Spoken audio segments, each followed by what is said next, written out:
At 8 months pregnant, Meredith Ashford was shoved down 22 marble stairs inside her own home by her husband's lover, who stood above her smiling as she whispered one chilling word. Oops, she thought no one saw it. She thought it was the perfect crime. But hidden in the hallway was a camera that captured everything. And what that footage would expose was far bigger than one attempted murder. It was the collapse of an entire empire built on lies. At 8 months pregnant, she felt a pair of hands on her spine. They were not helpful or kind. They were hands that shoved. Meredith Ashford fell down 22 marble stairs inside her own home. Her head struck the stone floor. Her wrist broke completely. She tumbled like a toy, trying with all her might to shield her unborn child. Above her, at the top of the staircase, her husband's lover watched with a smile, uttering just one word. Oops. The woman believed she had succeeded. She was sure nobody witnessed her act. She thought it was a flawless crime, but she was wrong about one thing, a detail that would ruin it all. A hidden camera in the hall was capturing every single moment. The next events are truly unbelievable. This story goes beyond simple betrayal. It involves a 2-year affair, a 20-year fixation, $47 million in stolen funds, and a plot so complex you will doubt it is true. But I can make you this promise. Before this story ends, you will see a shattered valiant woman rise again. You will see the guilty held accountable for their deception. You will also see a payback so perfect and fulfilling, you will want to applaud. Don't go anywhere. Believe me, the moment that video is shown in court is something you cannot miss. Just before hitting the floor, Meredith heard Sloane's quiet voice say, "Oops," a single word. It was smooth like silk, but cold as ice and filled with pleasure. Then she began to fall. Time itself seemed to bend and warp. Every moment felt like forever as Meredith fell down the main stairs of her mansion. 22 marble stairs. She would find out that number later. 22 steps separating her past self from her future one. As she was falling, her hands went straight to her stomach. 8 months along. 32 weeks nurturing this small life within her. Her entire body had a single thought. Save the child, save the child, save the child. Her shoulder hit the wrought iron banister hard. A burst of pain shot up her arm. Her hip struck a stair, and then the next one. Her body contorted, turning inward to protect her pregnant belly from the constant blows. The chandelier overhead was a blur. Splintered light danced in her eyes like shattered stars. The scent of lemon cleaner filled the air. It was the same one used every Tuesday. She used to enjoy that scent. From now on, it would be a terrible memory. Her wrist twisted unnaturally, sending pain up her arm. She heard a distinct snap. She felt the awful sensation of bones moving out of place. The stone floor came up fast. A horrible sound echoed as her head hit the hard surface, echoing in the large entrance hall. The impact was sickening, dense, and absolute. The final picture seared in her memory was Sloane Whitmore at the top of the stairs, completely motionless, just observing with a slight smile. The same red lips Meredith had admired on her just the previous month during the holiday party. "That color is so beautiful," she had mentioned. "It looks great on you." Sloane had grinned at that time too. It was the very same smile, the look of a person who had achieved her goal. Then everything went black. Meredith awoke gradually, as if rising from deep water towards a faint light. The process seemed to take forever. Each time consciousness seemed near, she would sink back again. She heard voices fade in and out. People touched her. Equipment made beeping sounds she did not recognize. At last, after an unknown amount of time, her eyes opened. A white ceiling, bright lights, and the sterile hospital odor, so unlike the lemon scent of her house. Was that place even hers anymore? Had it ever truly been? When she attempted to shift, pain shot up from her wrist. A quiet sound of pain came out. "Mary, Mary, are you listening?" Harper's face came into view, her closest friend from their training days. They first bonded in anatomy class, both feeling sick but resolute. Their 12-year friendship began right there.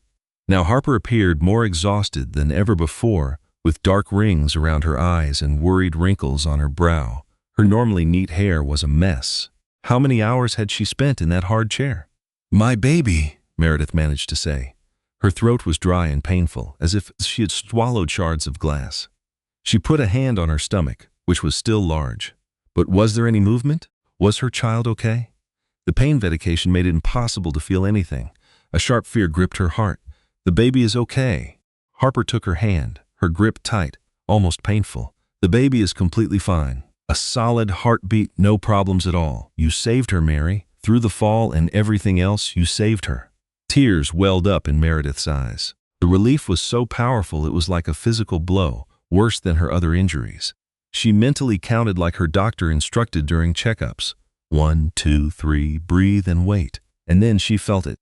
A small but firm kick on her hand. It was demanding, just like her daughter. Her tiny warrior was okay, a survivor, not giving in. "What is going on?" Meredith asked quietly. Her memory was a blur, like a broken mirror poorly repaired. Some parts were gone, others were jumbled. She recalled the staircase she had used for 6 years. She recalled another person with her, the sound of heels, and a perfume she did not wear. And she remembered that awful pleased word. "Oops, you had a fall," Harper stated gently, her professional training clear in her voice. "At the house, down the big stairs. Lucia discovered you there." She called 911. Lucia was the new housekeeper, hired just 3 months prior. A friendly woman in her mid-40s who seemed competent and reliable. Meredith trusted her from the start and was glad to have her around. "Where is Preston?" A strange look passed over Harper's expression. It was like a dark cloud. Her hand squeezed Meredith's a little tighter. "He is coming." Meredith attempted to sit, but the room spun. Her head pounded behind her eye with a steady stick churned inside her. "How long was I out?" 6 hours. For 6 hours, her husband could not be contacted. For 6 hours she was here, their baby's life at risk. And Harper had waited by herself in this plain room. A cold feeling grew in Meredith's gut, unrelated to her pain. She recalled every time Preston was unavailable. The long work trips, the critical meetings, the phone that never rang when she really needed him. For years, she had defended his behavior. He was occupied. He was a success. He was creating an empire. But 6 hours was too long. The door swung open and a doctor came in. It was Dr. Catherine Brennan. Meredith knew her from her checkups. She was a calm and capable doctor who immediately put you at ease. She had delivered countless children and handled every possible problem. Her being there was the first comfort Meredith had felt. "Mrs. Ashford, I am glad you are awake," the doctor said.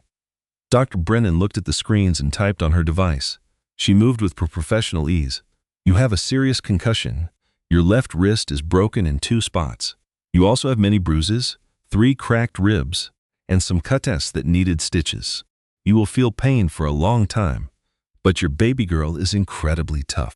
We have watched her closely the entire time. Her heartbeat is perfect. There are no signs of any problems or any injury at all." Dr. Brennan stopped and gazed at Meredith with awe. "To be honest, Mrs. Ashford, I have seen far worse from smaller falls. That you both are alive with these wounds is a true miracle. A miracle." People kept saying these things, but Meredith felt the opposite odds of lucky. She felt shattered and lost, as if the world was no longer stable. "Doctor," Harper said in a low voice, "the police have arrived. They need to talk to her." Meredith's heart jumped in her chest. The police? What reason would they have to be here? The doctor and Harper shared a look. It was the kind of silent message that said something was being held back, something that would alter her life forever. "There are a few questions regarding your fall," Dr. Brennan said slowly. About the circumstances. They want to hear from you when you feel up to it." "I fell. That is all. I just lost my footing." "Mary," Harper moved in close, her voice a low, urgent whisper. "Lucia found something on the baby monitor. That camera." Meredith had completely forgotten it was there. Preston had insisted on installing last month for the baby's arrival. He said it was to watch the nursery and make sure it was safe, giving them peace of mind. They tested it in the upstairs hall because the nursery was still being painted. The furniture had not arrived. The upstairs hall where the staircase began was the very spot she was standing before she fell. What did Lucia find? Before Harper could reply, the door opened wide. Preston walked in like he owned the entire hospital, which he probably could. Preston Ashford owned many expensive things. A tech company valued at $200 million. A 14-room mansion in the hills that overlooked the whole city. He owned a fleet of luxury cars, a private jet, a ski lodge in Aspen, an apartment in Manhattan, a yacht in Monaco, and her. For 6 years he owned her too. She simply had not seen it until right now, Meredith. He walked to her bed in 3 long steps and placed a kiss on her forehead. His lips felt cold. His breath smelled of coffee and a familiar floral perfume. "Thank goodness you are okay. I got here as fast as I could." 6 hours? She asked softly. "It took you 6 hours. I was in important meetings. My phone was off. You understand the importance of the quarterly review. The board flew in from Tokyo. I could not just get up and leave." He reached for her hand. The motion seemed an automatic and rehearsed, like a scene he was acting out for other people. "I am here with you now. That is what counts." Meredith examined her husband's face. He had a strong jaw, blue eyes, and silver hair at his temples that she once found very distinguished. He was handsome in a powerful corporate way. He was the kind of man you see on magazine covers and in boardrooms, leading meetings where big decisions are made. She had once loved that face. She trusted it with her entire life, her future, and all of her heart. Now she was searching his face for an emotion she could not define. Something was missing that should have been there. There was no concern, fear, or love. The look on his face felt wrong, like he was wearing a mask that was too small. "Mr. Ashford." A man was now standing in the doorway. He had broad shoulders and tired eyes that had seen too much darkness in the world. A gold badge was attached to his belt. It looked very official. "I am Detective Thomas Brennan. I am not related to the doctor, in case you were wondering. I need to ask a few questions about your wife's accident." "Of course." Preston straightened up and used his professional voice. The smooth, controlled voice used to charm investors and reporters. "Anything I can do to help. My wife's safety is my #1 priority. Actually, sir, I would prefer to speak with Mrs. Ashford alone." The detective's stare was direct and impossible to read. It is standard procedure in situations like this one. Preston's jaw tightened just a little. But Meredith had been married to him for 6 years. She knew every single subtle expression, every little sign that showed what he was truly thinking under his perfect image. And that one particular twitch meant he was not happy about something. He was worried about something, or he was afraid of something. "I do not think my wife should be questioned in her condition. She has been through a very traumatic event. She requires rest, not questions." "It is not an interrogation, sir. I only have a few questions." Detective Brennan held up a tablet computer. The screen was dark, but Meredith saw her own reflection. She was pale, bruised, and hard to recognize. "We have a video we need her to see." Preston became completely still. His stillness was what caught Meredith's attention. Her husband was never motionless. He was always in motion, talking, giving orders, and filling every room with his big personality and energy. He could not watch a movie without checking his phone. He could not talk without pacing around the room. He could not live without constant movement. But in that moment, he was frozen like a man who had seen a ghost. He looked like a man who had just received very bad news. Footage. His voice was steady and casual, but something deep inside him had just cracked. "From where?" "The nanny cam in the upstairs hall," Detective Brennan answered. "Your housekeeper found the recording and she called us. She was very disturbed by what she saw on it." Preston's eyes quickly darted to Meredith and then looked away. His hand was still on top of hers, but his grip was now loose. It felt lifeless. "I want to see it," Meredith said. Her voice was suddenly stronger and much clearer. Something was happening in this room, something she did not yet understand. But she was about to. She would watch it herself, and then she would finally know. "Whatever is on that video, I want to see it." Detective Brennan nodded. He brought a chair to her bed, sat down, and pressed the play button. The video was grainy and in black and white, like a security camera, not a Hollywood movie. But it was clear enough to see everything. She saw herself standing at the top of the large staircase. One hand was on the wrought iron railing, and her other hand held her phone. She had been looking at something on the screen, like a text or an email. She could not remember it now. It all seemed so unimportant compared to what happened after that. Then, another person walked up behind her. It was Sloane Whitmore, 29 years old, blonde and beautiful with sharp features that looked great in photos and in business meetings. She had been Preston's executive assistant for 3 years. She was efficient and professional, always wearing designer clothes that were a bit too flashy for work. The clothes were too tight, too short, and showed too much skin. Meredith had never really thought about her, except to be thankful that she managed Preston's schedule. She did sometimes wonder how Sloane could afford those clothes on an assistant's paycheck. On the video screen, Sloane stepped closer. Her lips were moving as she spoke. The sound was hard to hear, but her expression was perfectly clear. It was pure poison. A deep and total hatred twisted her beautiful face into something monstrous and ugly. Meredith watched herself turn around, and she saw the confusion on her own face. She was starting to ask a question. "What are you doing here? Or maybe, can I help you?" The polite words of a woman who did not realize she was in terrible danger. Then Sloane's hands shot forward. The push was intentional and powerful. It was not an accident, a stumble, or a failed attempt to help her. Sloane Whitmore put both of her palms flat on Meredith's back and shoved her with all of her might. It was a violent, calculated push meant to send her falling down 22 marble steps. The tablet showed Meredith tumbling down, her body hitting the steps like a rag doll, her arms and legs flying wildly. It showed the terror of having no control. Then Sloane's face appeared on the screen. She was standing at the edge of the stairs, looking down at where Meredith had fallen. A small, satisfied smile appeared on her lips. It was the smile of a person who had finally achieved a goal they had planned for a very long time. Then her expression changed completely. The satisfaction was instantly replaced with horror.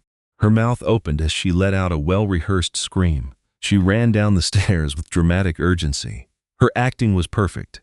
She looked like a concerned coworker rushing to help, an innocent witness to a tragic accident. No one would have ever known the truth. But the camera knew.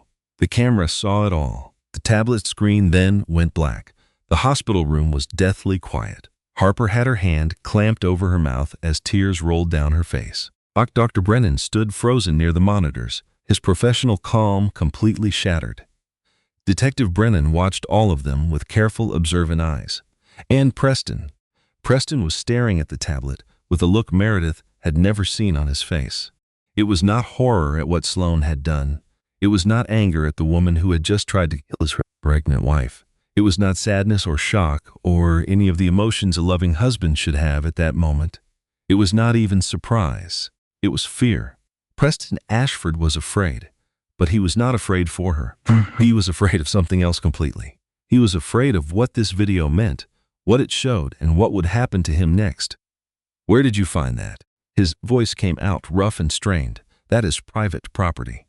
You cannot just take a video from our house without a warrant. Your housekeeper gave it to us, sir."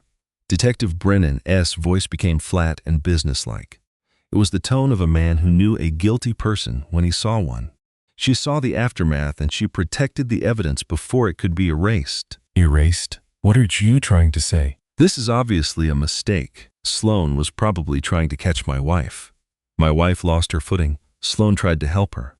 The angle of the camera makes it look bad. I am positive that if you ask Sloane, she can explain everything." Meredith heard his words, but they made no sense to her. She watched him speak, but it was as if he were talking in another language. He was not defending her. He was not demanding that Sloane be arrested. He did not even ask if she was all right. He was protecting Sloane. "You knew," Meredith said. The room became silent again, even more silent than it was before. It was the kind of quiet that comes before an earthquake, an explosion, or the end of the world as you know it. Preston finally looked directly at her, and in his eyes, she saw everything she needed to know. She saw the guilt and the calculations. She saw how he was already planning his next move. He had always been 3 steps ahead of her, playing a secret game she never even knew existed. "Meredith, let us not do this here. Let us not make a scene. You knew about her. About you and her." Her voice was thin and broken. "How long? This is not the time or place. You are injured. You need rest. We can talk later in private when you feel better." "How long, Preston?" He ran a hand through his hair. It was that same frustrated gesture. He did it when she asked about his schedule. He did it when she wanted to discuss their life together. He did it any time she became an inconvenience. She always used to apologize when he did that. She would back down. She would tell herself she was being too much, but not this time. "It is complicated," he said. "She pushed me down the stairs. She tried to kill our child." Meredith's hand went to her belly. She instinctively protected her baby, feeling for a reassuring kick. "And you are protecting her. You are defending the woman who tried to murder your own daughter. How long has this been happening?" Preston's mouth hung open. For the first time ever, her husband had no words. He had no smooth excuse. He had no charming way to change the subject. 2 years, he finally admitted. The words felt like heavy stones dropped in quiet water. The ripples would spread forever, give or take. 2 years, 730 days of lies. 2 years of late nights at the office that were not about work. 2 years of business trips where his assistant always had to join him. 2 years of looking into her eyes and saying he loved her, all while he was with someone else. 2 years of building their life on a foundation of pure sand. It was a life built on nothing. Meredith began to laugh. The sound felt wrong. It was harsh and broken in the quiet hospital room. But she could not make it stop. The whole situation was just so absurd. It was a devastating, unbelievable joke. She had placed all her trust in him. She had given him all her love. She gave him every part of herself, and he was betraying her the whole time. "Get out," she said, her laughter finally gone. "Meredith, let me explain. It is not what you think. Sloan and I have a connection, but I still love you. Things like this are not simple. Adults know that relationships can be messy." Detective Brennan, she refused to look at Preston. She could not bear to see his face. If she looked at him, she felt she might fall apart. "I want to press charges. For assault, for attempted murder, whatever you can make happen. I want her arrested. I want her to pay for this." "That is already done, Mrs. Ashford." The detective's voice was soft and kind. He was used to delivering terrible news. He knew how to handle shattered lives. "Ms. Whitmore was arrested about an hour ago. She is saying that you fell. She claims she tried to catch you. She says this is all a terrible misunderstanding. The video footage tells a different story." "Yes, it certainly does." Preston was just standing there. He was still taking up space. He was breathing her air. His presence felt toxic. It was making her sick. The sight of him turned her stomach. I said, "Get out. We have to talk about this in private, not with the police here, not with your friend judging me." He motioned toward Harper as if she were a piece of furniture. "This is about us. Our marriage, our family, and our business." "No." The word felt strong and steady. It even surprised her. It was the first time in 6 years she had said no to him and truly meant it. "There is nothing between us anymore. You chose her. You chose her over me and our daughter. You are protecting the person who tried to kill us. There is nothing left to say.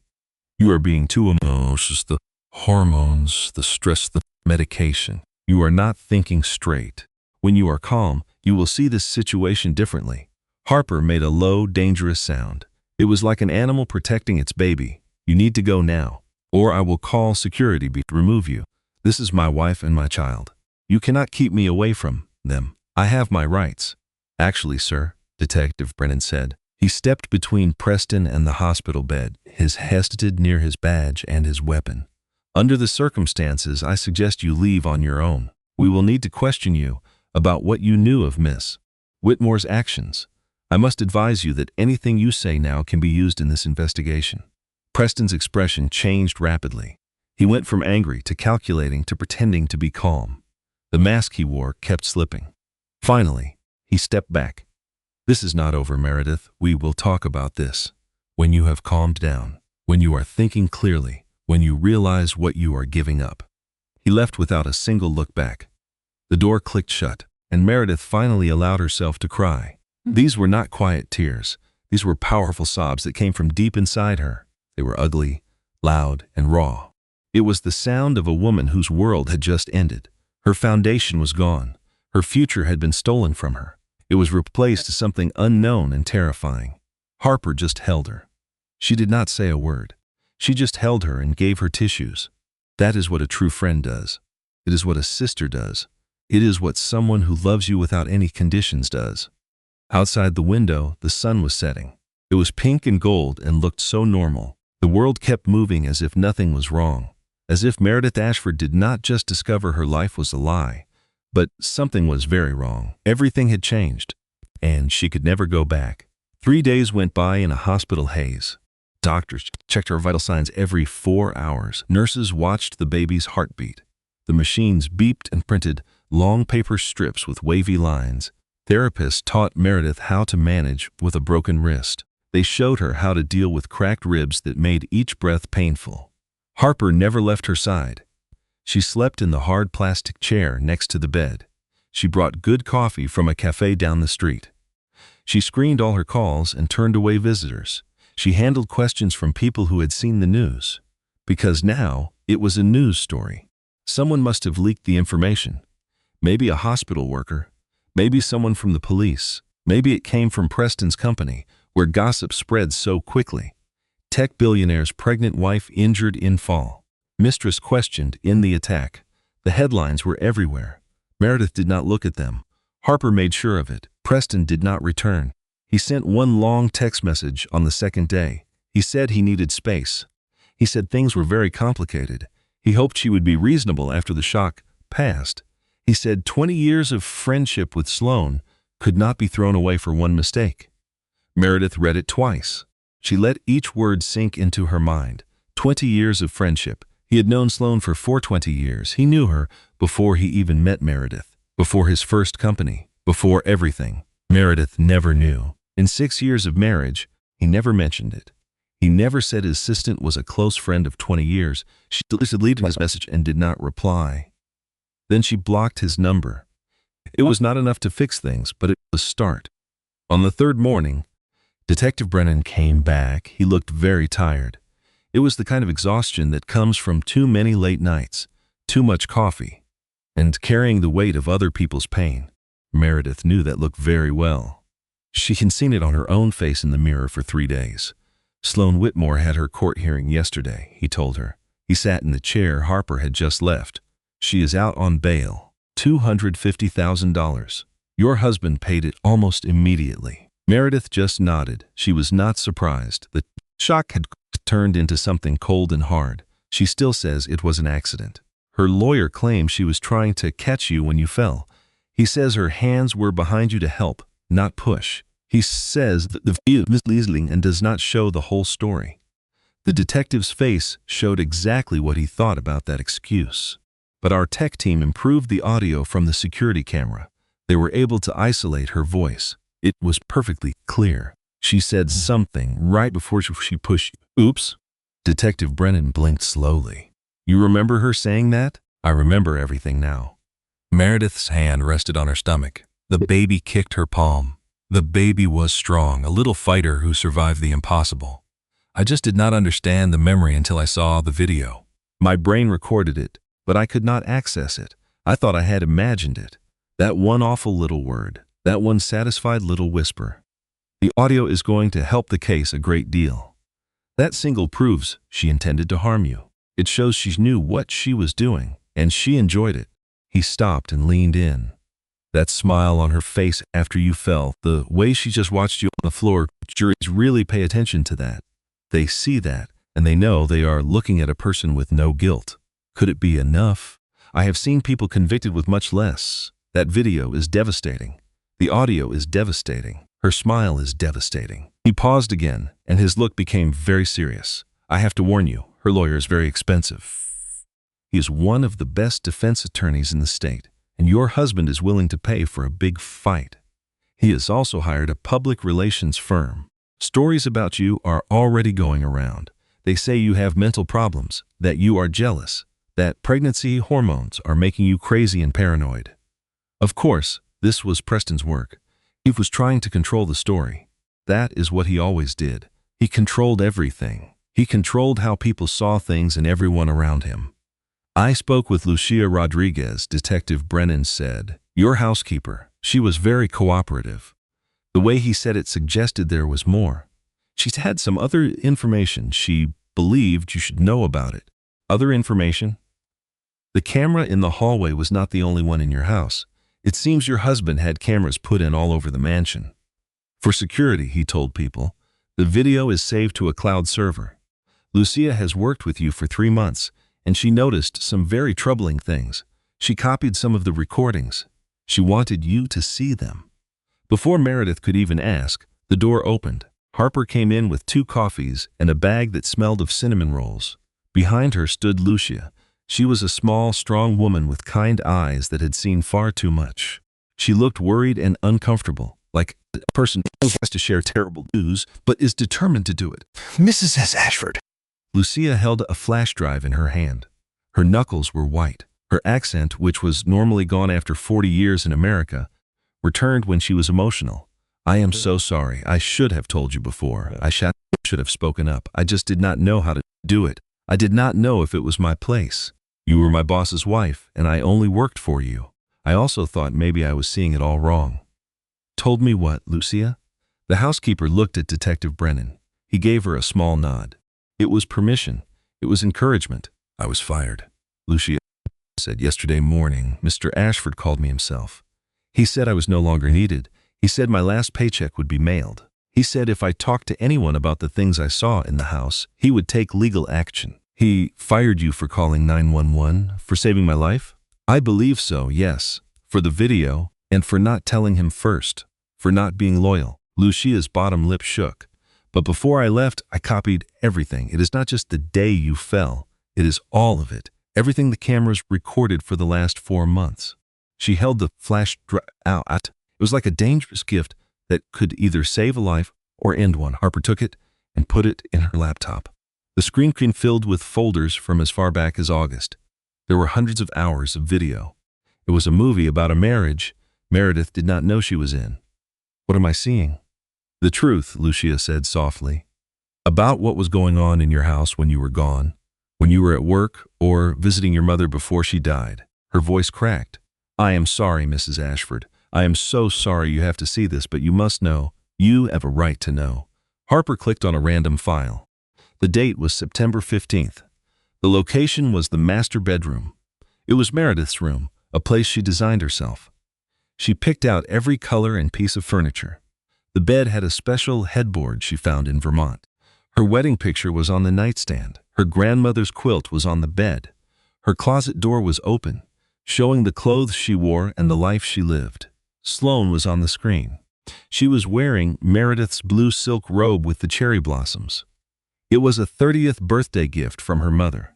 Her mother had searched for weeks to find it and wrapped it with hands that were already sick. Sloane was at Meredith's vanity, using her grandmother's silver hairbrush. She was spraying Meredith's perfume, a gift from Preston on their first anniversary. Then Preston walked in. His shirt was open and his hair was a mess. Meredith knew that look. It meant he had just been in bed.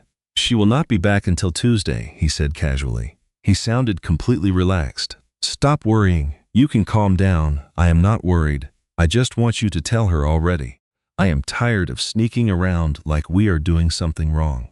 The timing has to be after the baby is born. After I have someone to inherit my company. Then we can go public. We can be together for everyone to see. Sloane turned and looked up at him. Her expression was a strange mix of love and triumph. And what about her? She will not just go away quietly. She will not give up everything and leave. She will take a cash payout. Meredith is practical. She will realize it is smarter to take the money and start a new life than to fight me. Preston took off his tie and put it on a chair. It was the chair where Meredith always laid out her clothes for the next day. She has been useful, a good wife for my image. She hosts parties well. But let's be real, Sloane. Any passion we had died a long time ago, if it was ever there, useful. The word hit Meredith like a punch. It hurt more than hitting the marble floor. It was worse than all her injuries. She had been useful, like a kitchen appliance you use until it breaks and then you throw it out. Keep playing it, she heard herself say. Her voice sounded like it belonged to someone else, a stronger person who could watch this and not break. I want to see all of it. For the next hour, she watched her marriage crumble in short video clips. She saw Sloane and Preston in every single room of her house. The kitchen, where she had learned to cook his favorite dinners. The living room, where they had hosted so many parties. The garden, where she had planted roses that bloomed each year. The bedroom, where she had loved him and slept next to him and dreamed of their future. She watched them share secret jokes. She saw them plan a life that did not have her in it. They discussed the divorce like it was a simple business deal. She watched Sloane wear her dresses, use her makeup, and sleep in her bed. Sloane took over her entire life, one small thing at a time, while Meredith knew nothing. In a video from 3 months ago, Sloane's voice was cold. The pregnancy makes things complicated. Preston was at his desk looking at business papers. I know. I tried to get her to wait another year. I told her to focus on her career, but she really wanted to start a family. He sighed, like he was dealing with a minor annoyance. She has always wanted to have children. We talked about it when we first started dating. I thought I could keep stalling, but she was getting suspicious. She started asking questions. So you got her pregnant to stop the questions?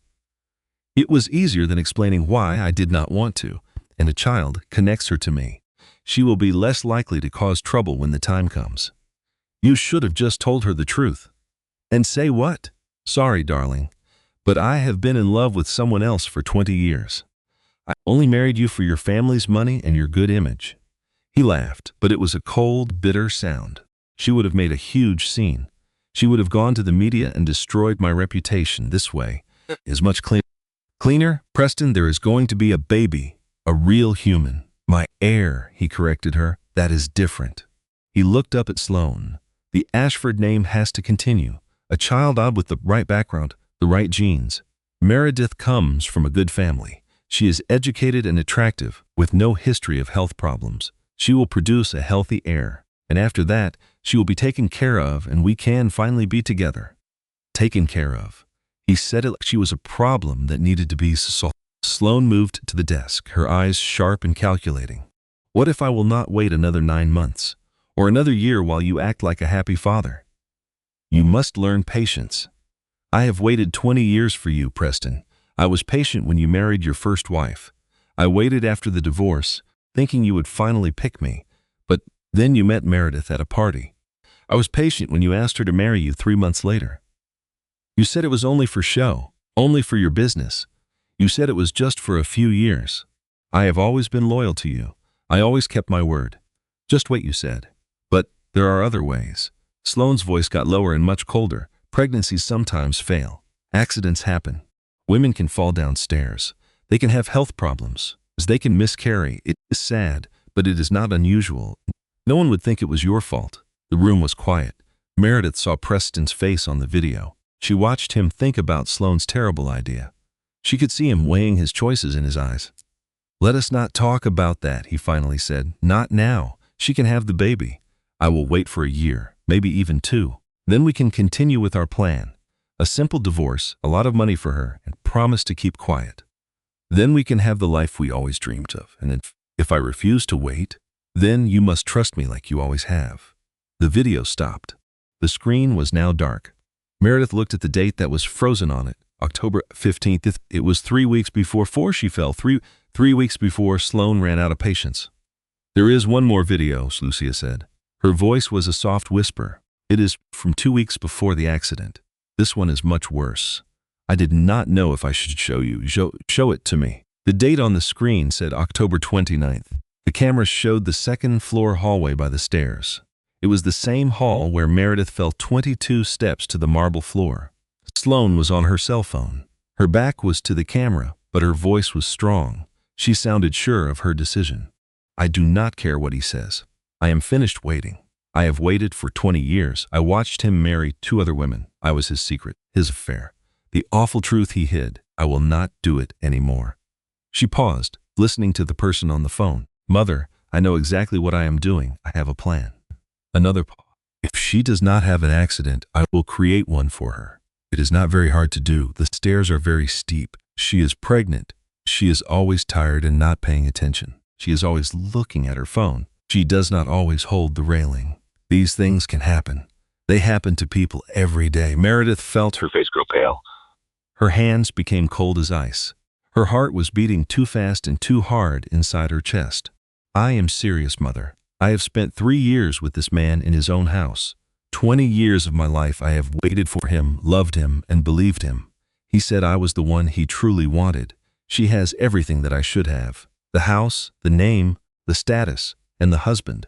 Sloane's voice was now hard and full of resentment, and she did not even care. She was so naive and trusting.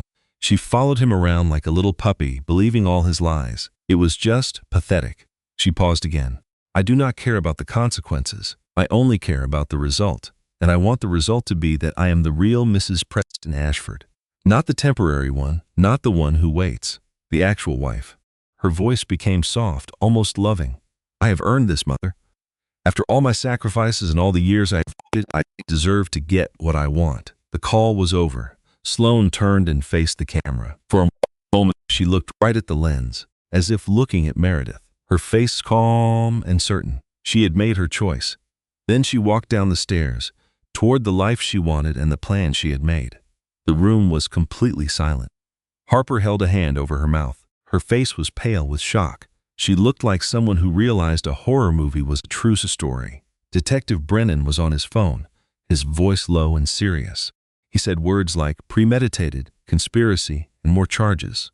Lucia stood with her head down and her hands folded. She looked like she was sorry for sharing such a terrible truth. She planned it, Meredith said. Her voice sounded very far away, not like her own. She felt disconnected from everything she knew. Weeks before, she called her mother and said she would kill me. She talked about it like she was planning a dinner. It was planned in advance, Detective Brennan said. He hung up his phone. His face was grim. This changes the entire situation. This is not just assault now. This is more than attempted manslaughter. This is attempted murder, planned with someone else. A conspiracy against you and your unborn baby. And Preston? Meredith's voice broke on his name. The name of her husband, the name she took, the name she gave her baby. That first recording where she mentioned accidents, where she talked about pregnancies ending. He heard all of it. He did nothing to stop her. He only told her to wait and to trust him. We are making the investigation larger, the detective said. He could be charged with conspiracy. If we can show he knew her plan and did nothing to warn you, he is guilty as well. Meredith looked over at Lucia, a woman she did not really know. This was an employee who risked her job, her money, and her future, all to do what was right and to save someone else. Why did you do it? She asked. You could have just ignored it. You could have stayed quiet and taken your pay. Why risk it all? Lucia's eyes were tearful, but her voice was strong. Because I also have a daughter, Mrs. Ashford. She is 22 now, out of college, and starting her own life. If anyone ever tried to harm her, or my future grandchildren. She shook her head and put a hand on her heart. Some things are impossible to ignore. Some things require you to take a stand. You must do it even if it costs you everything, even if it is very hard. Even when silence is the easier choice. Harper sat on the bed beside Meredith. She took her hand and held it tightly. She held it like she did when they were new friends and at Meredith's mother's funeral. She always did it when the world was too hard to bear. What do you want to do now? Meredith thought about her husband, the man she loved with her whole heart, the man she built a life and a future with, the father of the child inside her. She remembered how he called her useful, how he spoke of her as a problem to solve, an obstacle in his way. She thought about Sloane and her smile after the push, the phone call where she planned to murder her, the cold way she stole her clothes, her perfume, her life. And Meredith was so unaware, so grateful for an assistant to help her. And she thought of her daughter, the little fighter who survived a 22-step fall because her mother protected her. The baby would grow up and ask what happened. She would deserve to know the truth. What did Meredith want? She wanted truth. She wanted justice. She wanted to tear their whole world apart. I want a lawyer, Meredith said. The very best divorce lawyer in this city. Someone who is not afraid of the Ashford name or their money. And I want Sloane Whitmore to regret ever touching me. Harper smiled. It was a strong, protective, and happy smile. The smile of a friend who was waiting for this day to come. I know the perfect lawyer for you. Grant Hollister's office smelled of leather, wealth, and the special confidence of a man who wins impossible cases. His huge mahogany desk shined like a perfect mirror. Huge bookshelves were filled with law books, awards, and photos with powerful people. Degrees from famous universities hung in matching gold frames. His office was on the 47th floor. The view showed the entire city below him as if he owned it all. He was in his late 40s with silver hair and sharp eyes. He looked like a man who never lost. Mrs. Ashford, he said, pointing to a leather chair. Please get comfortable. May I offer you some water, tea, or something else? Water is fine, she replied. Meredith slowly sat in the chair. At 8 months pregnant, her wrist was broken and her ribs hurt.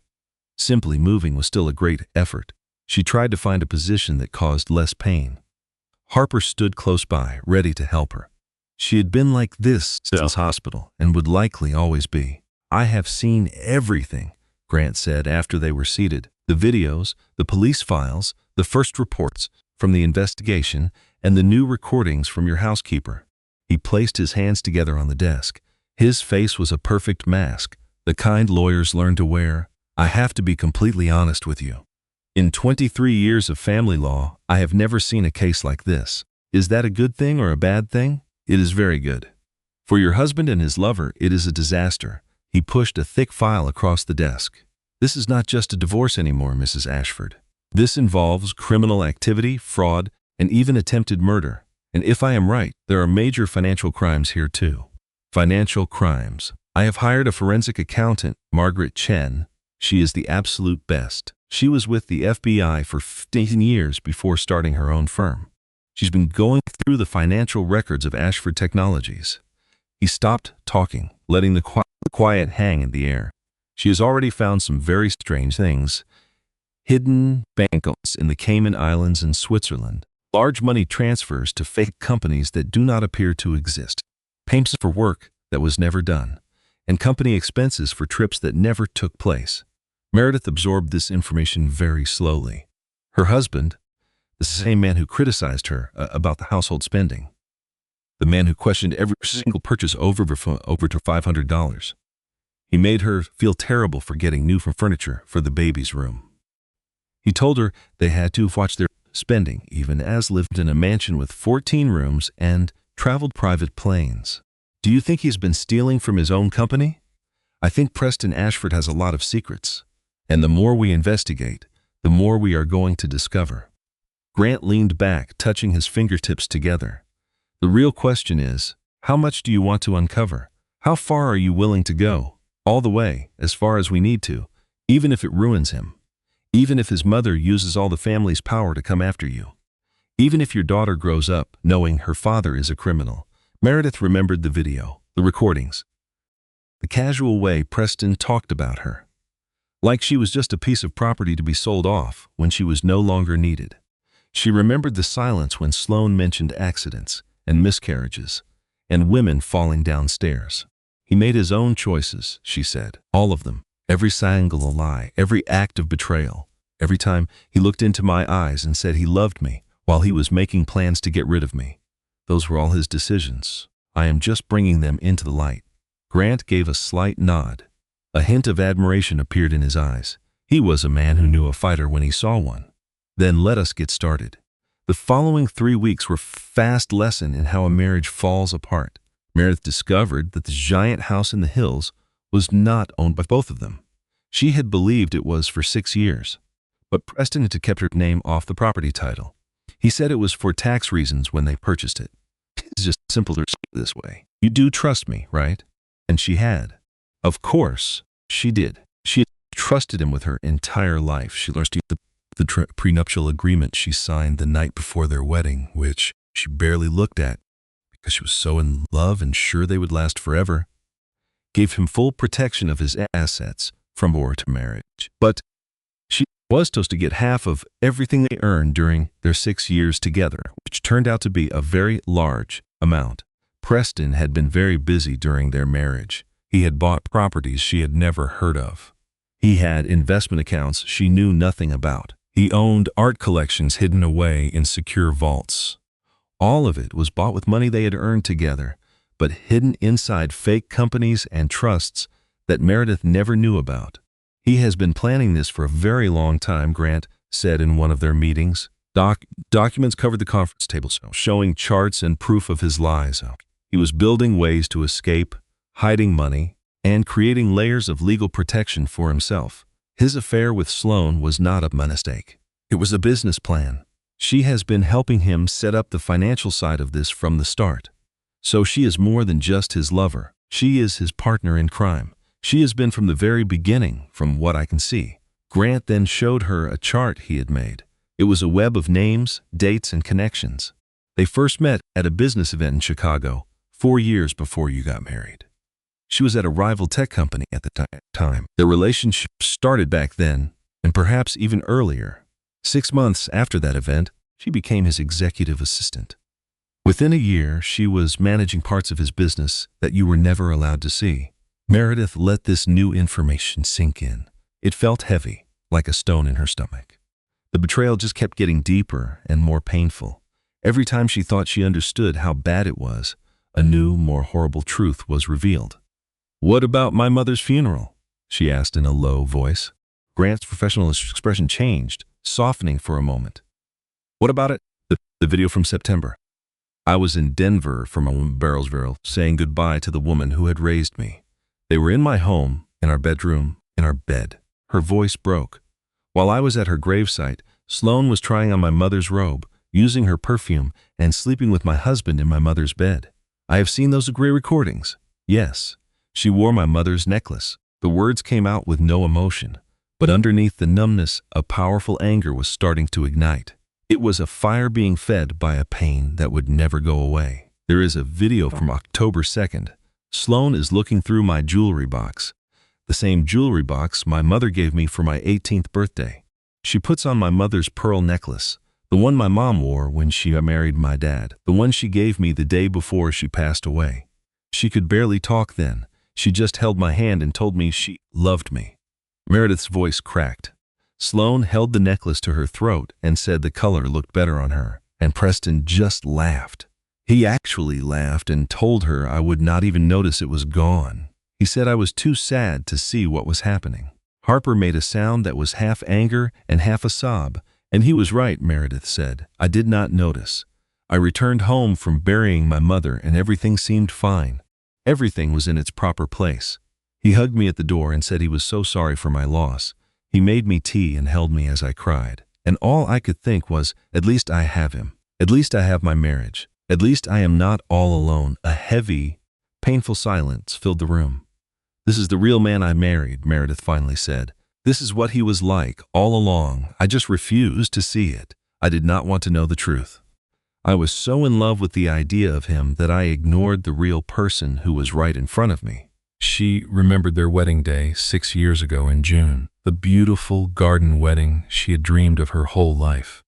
The dress her mother had helped her pick out, the promises they had written for each other. They promised to be together forever, to be loyal, to love each other no matter what. Preston seemed to be everything she had ever dreamed of. He was successful but humble, charming but genuine. He was caring but not overbearing. He had chased after her with so much energy and focus. He made her feel like she was the most special person in the world.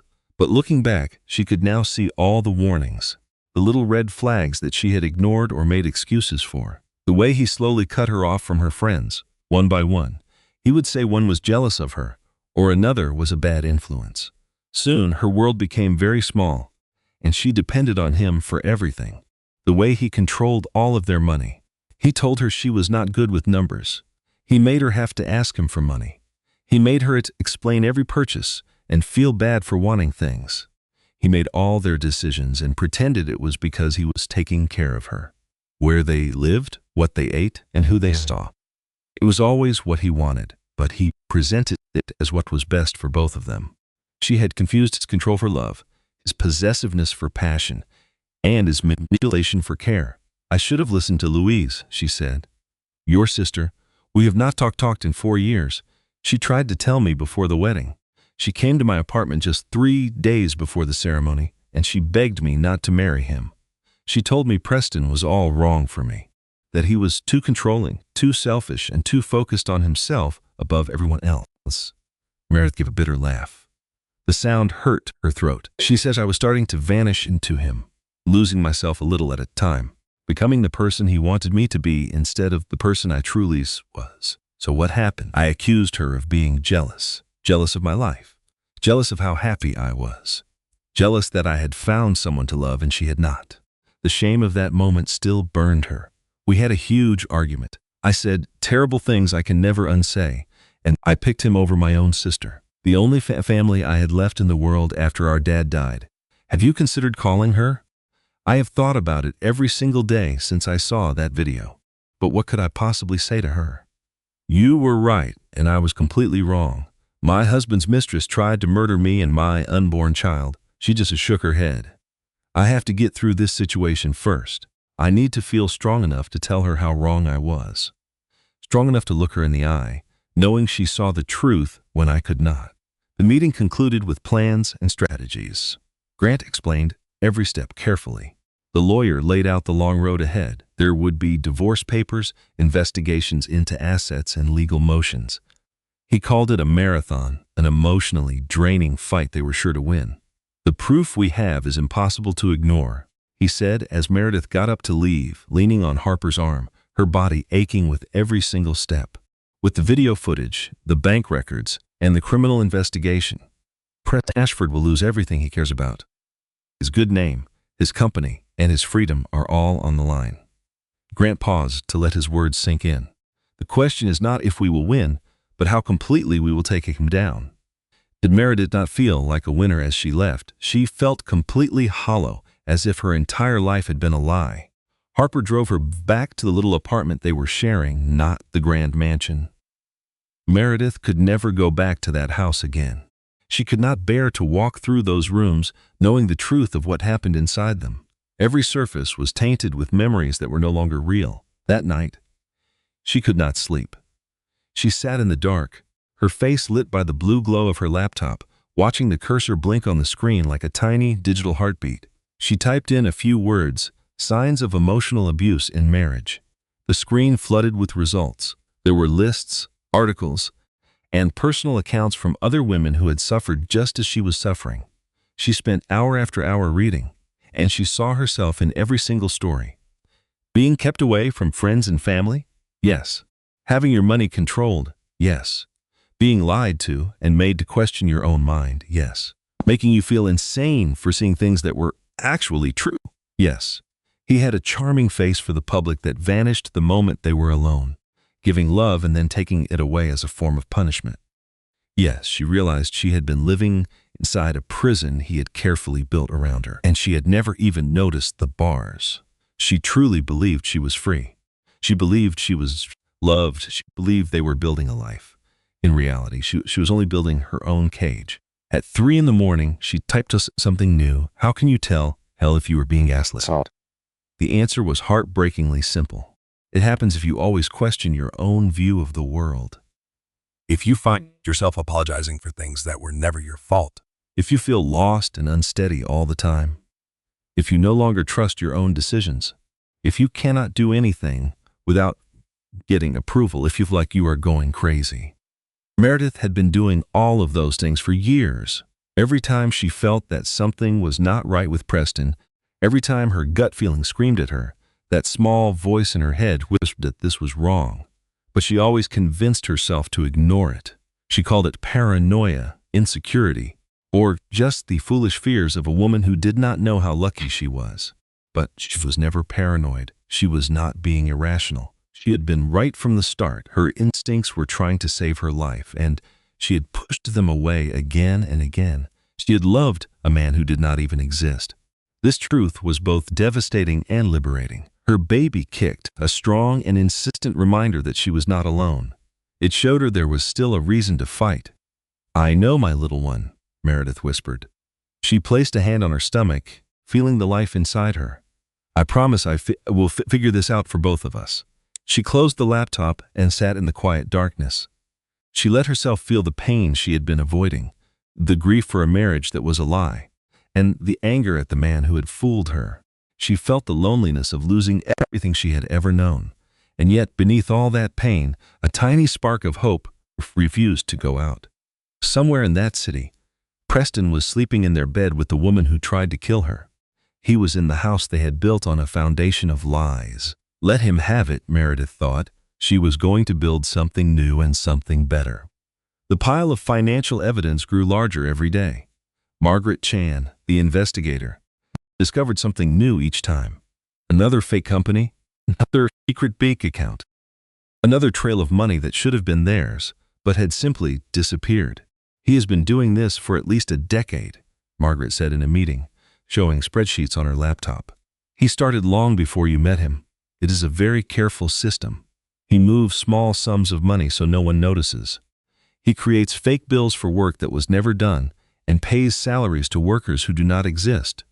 "How much money have you found so far?" Meredith asked. "About $47 million is unaccounted for, and I am only just beginning to dig." Margaret adjusted her glasses. "Mrs. Ashford, your husband is not only cheating on you, He is cheating on his partners, his investors, his workers, and the government. Meredith took in this news with a numbness that had become her new normal. It felt as if a part of her died in that fall, and she was learning to live again without it. What happens when you report this? The SEC and probably the FBI will step in. Financial crimes this large do not stay hidden once they are exposed. It will likely take years to sort out, but the end result is the same. Prison. A lot of prison time. Prison. Her husband in prison. The father of her child in an orange jumpsuit behind cold bars. Meredith waited for a feeling to come. Relief, justice, or even sadness. But she felt nothing at all. Keep digging, she finally said. 3 days later, Preston's mother came to see her. Vivian Ashford was 65 years old, with silver hair and the quiet confidence of old money. She wore a Chanel suit, a Hermes scarf, and pearls that had been in her family for 4 generations. She acted as if she owned the world, because in many ways she did. She appeared at Harper's apartment without calling first, like a summons from a different universe. Meredith, her voice was cool and controlled. We have to talk. Meredith was 8.5 months pregnant, her body still covered in fading bruises. A cast on her wrist would stay there for another month. She was in sweatpants and an old college t-shirt. She looked like a woman who had been through hell. Vivian looked at her with a mixture of pity and clear dislike. She was looking at a woman who was completely broken. May I sit inside? No, the word surprised them both. In 6 years of being married to her son, Meredith had never once refused Vivian. Vivian Ashford was a powerful woman, a family leader who always got her way. People did not say no to her, especially not while wearing old sweatpants in a tiny apartment. I have come to give you an offer, Vivian said. Her voice made it sound like a generous if she did not have to give. Walk away from this mess. The divorce, the police investigation, the money search, all of it. You will get $2 million, she said. A fresh start, no public shame, no long court fights. And in exchange, you must sign a document promising to never speak of this again. You will tell the police that you do not remember what happened that day. A head injury can make memories very unreliable. Vivian's smile was thin and sharp, like a knife hidden in silk. You take the money, have your baby, and build a new life far away from here. We will never mention this ugly situation again. Everybody gets what they want. Meredith leaned against the door for support. Her body hurt, but her heart hurt even more. Her voice, however, was steady. Does Preston know you are here? She asked. Preston is being a fool. He is emotional, Vivian answered.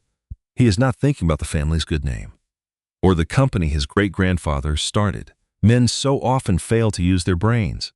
Vivian moved a step closer. Her perfume was expensive and sickeningly sweet. I am really trying to help you, Meredith.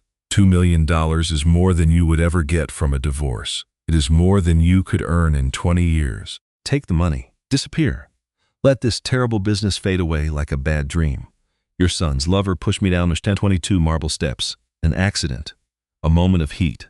These things happen when 2 women fight over a single man. She tried to kill my baby, your own grandchild. The child is fine. You are fine. No lasting harm was done. Vivian waved her hand as if trying to murder someone was just a small social mistake and not a serious crime. Let's not turn this into a bigger problem than it needs to be. I have a video of her pushing me. I have a recording of her planning it for weeks, talking about it with her mother. Videos can be altered. We can hire experts to say whatever we want them to say. A skilled lawyer can make this very hard for you. Very expensive. Vivian's voice became cold, the silky tone falling away to show the hard steel underneath. Meredith, you should not fight the Ashford family, which possess resources you cannot fathom. This process could become extremely difficult for you. We can trap you in court for years, take all your money, and ruin your reputation in this city. Do you want that for yourself and your child? Are you making a threat? This is a generous way out. It is the only one you will get. She took a check from her Hermes bag. It was for $2 million, already signed for Meredith. Take it and just walk away. This is the best choice for everyone, especially your daughter. Meredith stared at the check, $2 million. It was more money than she had ever seen in her life. It was enough to buy a house, start a business, and send her daughter to the best schools. She could build a life without worry. All she needed to do was let Sloan go free and let Preston avoid punishment. The Ashfords would rewrite history, making her an unstable woman who fell. "Do you know what I have been thinking about?" Meredith said softly. Vivian waited, looking sure of herself. The check was still held out to Meredith. "The nanny camera." "We put it in the nursery for the baby. We wanted to make sure she was safe when we were not in the room with her." She looked straight into Vivian's eyes. "Your son installed that camera to protect our daughter. Instead, it recorded his mistress pushing me down the stairs, whispering, 'Oops.'" There was a short pause. "Is that irony or is that justice? I cannot decide." "Meredith, please be sensible. You need to consider for what you are doing. Your daughter-in-law is here with a broken wrist and bruises. Her baby almost died. And you want me to be sensible?" Meredith's voice was firm and cold now. It was hardened by all she had been through. "No, I will not take your money. I will not sign anything. I am not helping you save your son's name while he protects the woman who attacked me. You are going to regret this, I can promise you that. Perhaps, but I can look my daughter in the eye. I can tell her I did the right thing. I defended us when nobody else would. I did not trade our dignity for cash." She took a step back and started to shut the door. "Goodbye, Vivian. Our lawyers will speak next." The door clicked shut. Meredith stood there, trembling. Her heart pounded in her throat. Her wrist hurt where she had grabbed the door too tightly. Harper came out of the kitchen. She had heard everything. She looked both proud and worried. "That was, wow, I know. $2 million, Mary, I know. And you shut the door on her." Meredith let out a strange laugh, almost hysterical. But beneath it was something new and strong. "I really did that, did I not?" "You certainly did." Harper gave her a gentle hug, careful of her injuries. "I have waited 6 years to see someone put that woman in her place. 6 years of her looking down on you, judging your clothes, your job, your cooking, everything. She is going to make our lives very hard." She meant everything she said. She was always going to make things hard, at least now. You know the truth. You are finally fighting back instead of just trying to please her. That evening, Meredith made a call she had avoided for 4 years. The phone rang 3 times, then 4, then 5. She was just to hang up, thinking it was a bad sign, when a voice answered. "Hello?" The voice sounded wary, different after so long. Then it changed with sudden recognition. "Meredith?" "Hi, Louise." A long silence stretched over 400 miles and 4 years of distance. It was 4 years of missed birthdays and holidays. 4 years filled with pride, stubbornness, and hurtful words. "I saw the news," Louise said at last. "The arrest, the assault. I have watched it every day, just waiting for you to call. I was hoping you would. I should have called much earlier." "Yes, you should have." A pause followed, full of unspoken feelings. "Are you okay and the baby? We are alive. Both of us. That is more than I hoped for a month ago." Meredith's voice trembled and then broke completely. "Louise, you were right. About him, the marriage, all of it. You tried to warn me, but I refused to listen. I said awful things. I chose him over you. I am so sorry. I do not expect your forgiveness, but I needed to tell you that I understand now. I finally get it." The words rushed out, full of 4 years of regret. She felt so much guilt and shame for missing her sister, but her pride had kept her from calling. Louise was quiet for a very long moment. Meredith could hear her own heartbeat as she waited for the anger, for the rejection, for an "I told you so." "I am already on a flight," Louise finally said. "I get in at 8 tomorrow morning. Just text me the address." Meredith gave her Harper's address.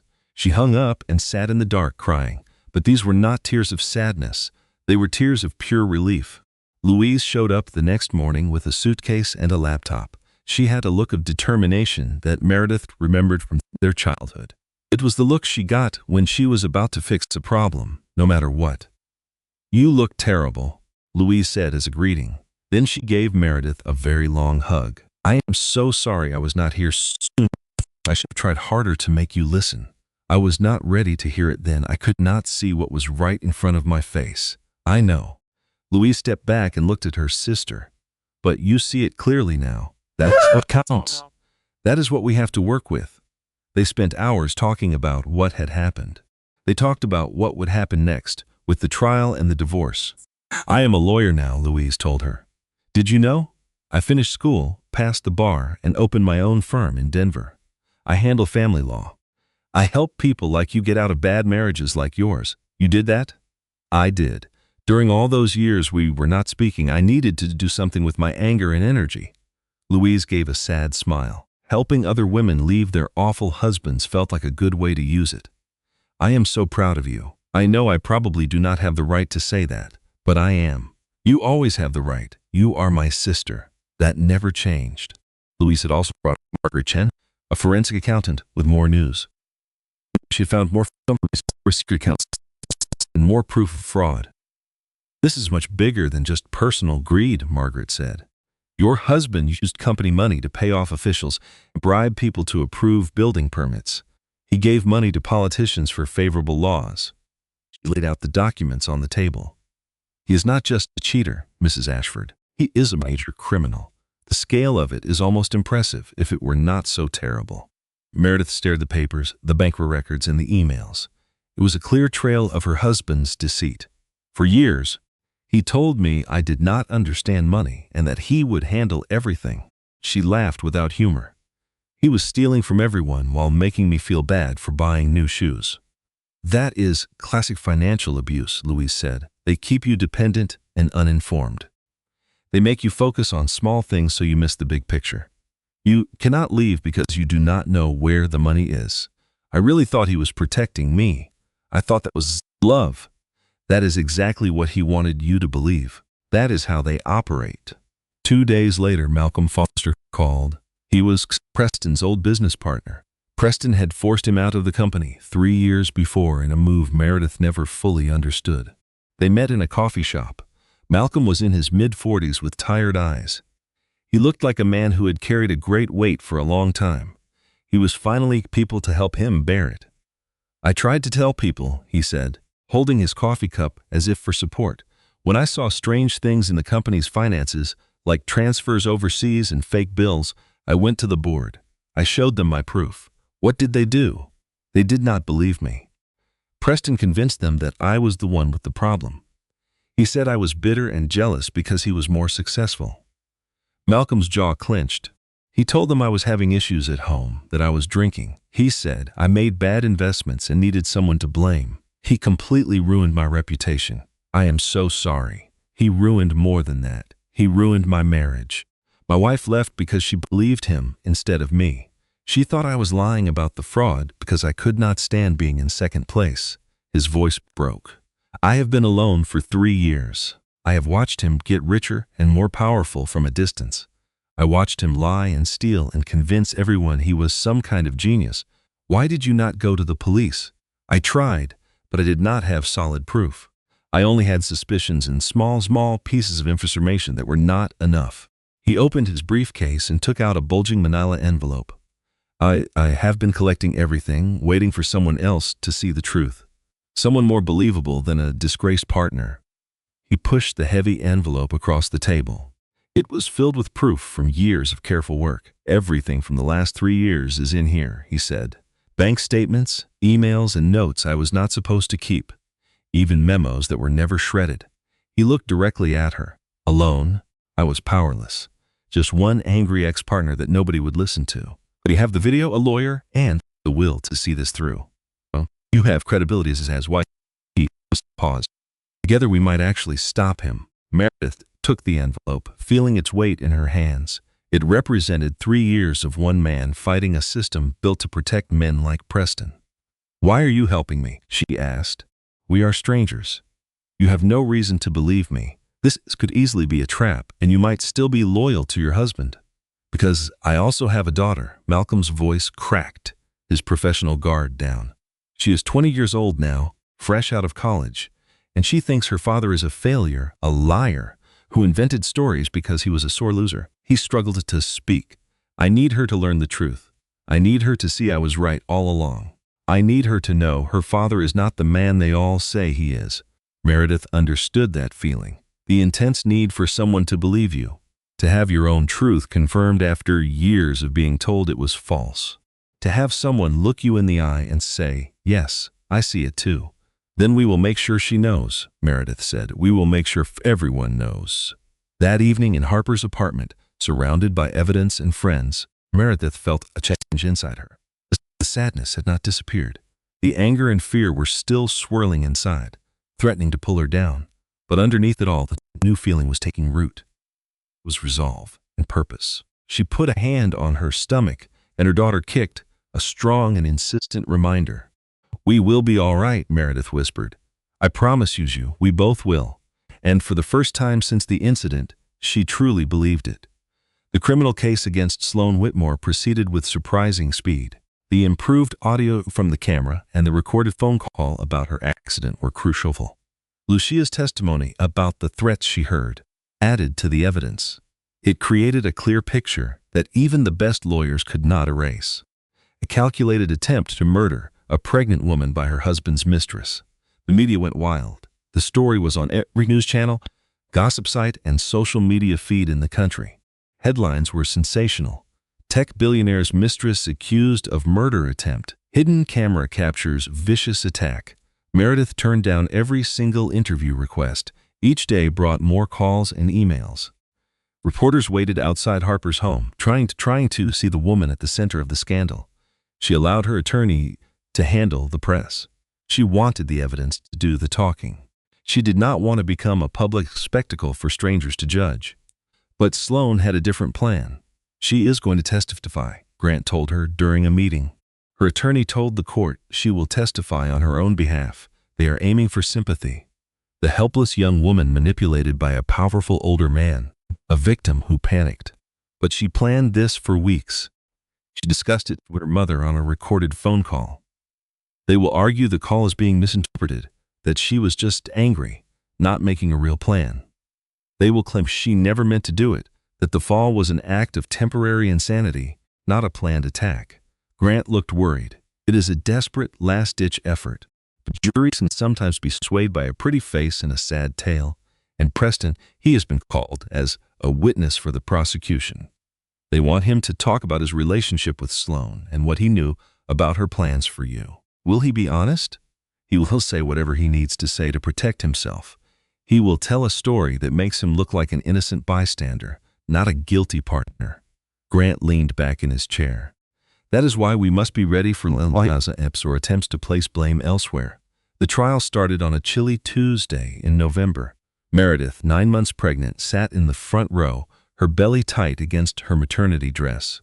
The dress was dignified, suggesting she was a victim, not someone seeking revenge. It was chosen to look good for the trial cameras. Harper sat on one side of her and Louise on the other. They were ready with water and tissues, like guardians protecting a loved one. Meredith was due to give birth in 2 weeks. Dr. Brennan had advised her to avoid the stress of the trial. The doctor worried it could cause early labor and suggested she watch from home. But Meredith had to be there. She needed to see just happen and look Sloan Whitmore in the eye to show her she survived. Sloan walked into court wearing a light blue conservative dress. The designer outfit was clearly selected to make her look innocent. Her hair was in a simple ponytail, and her makeup was very light.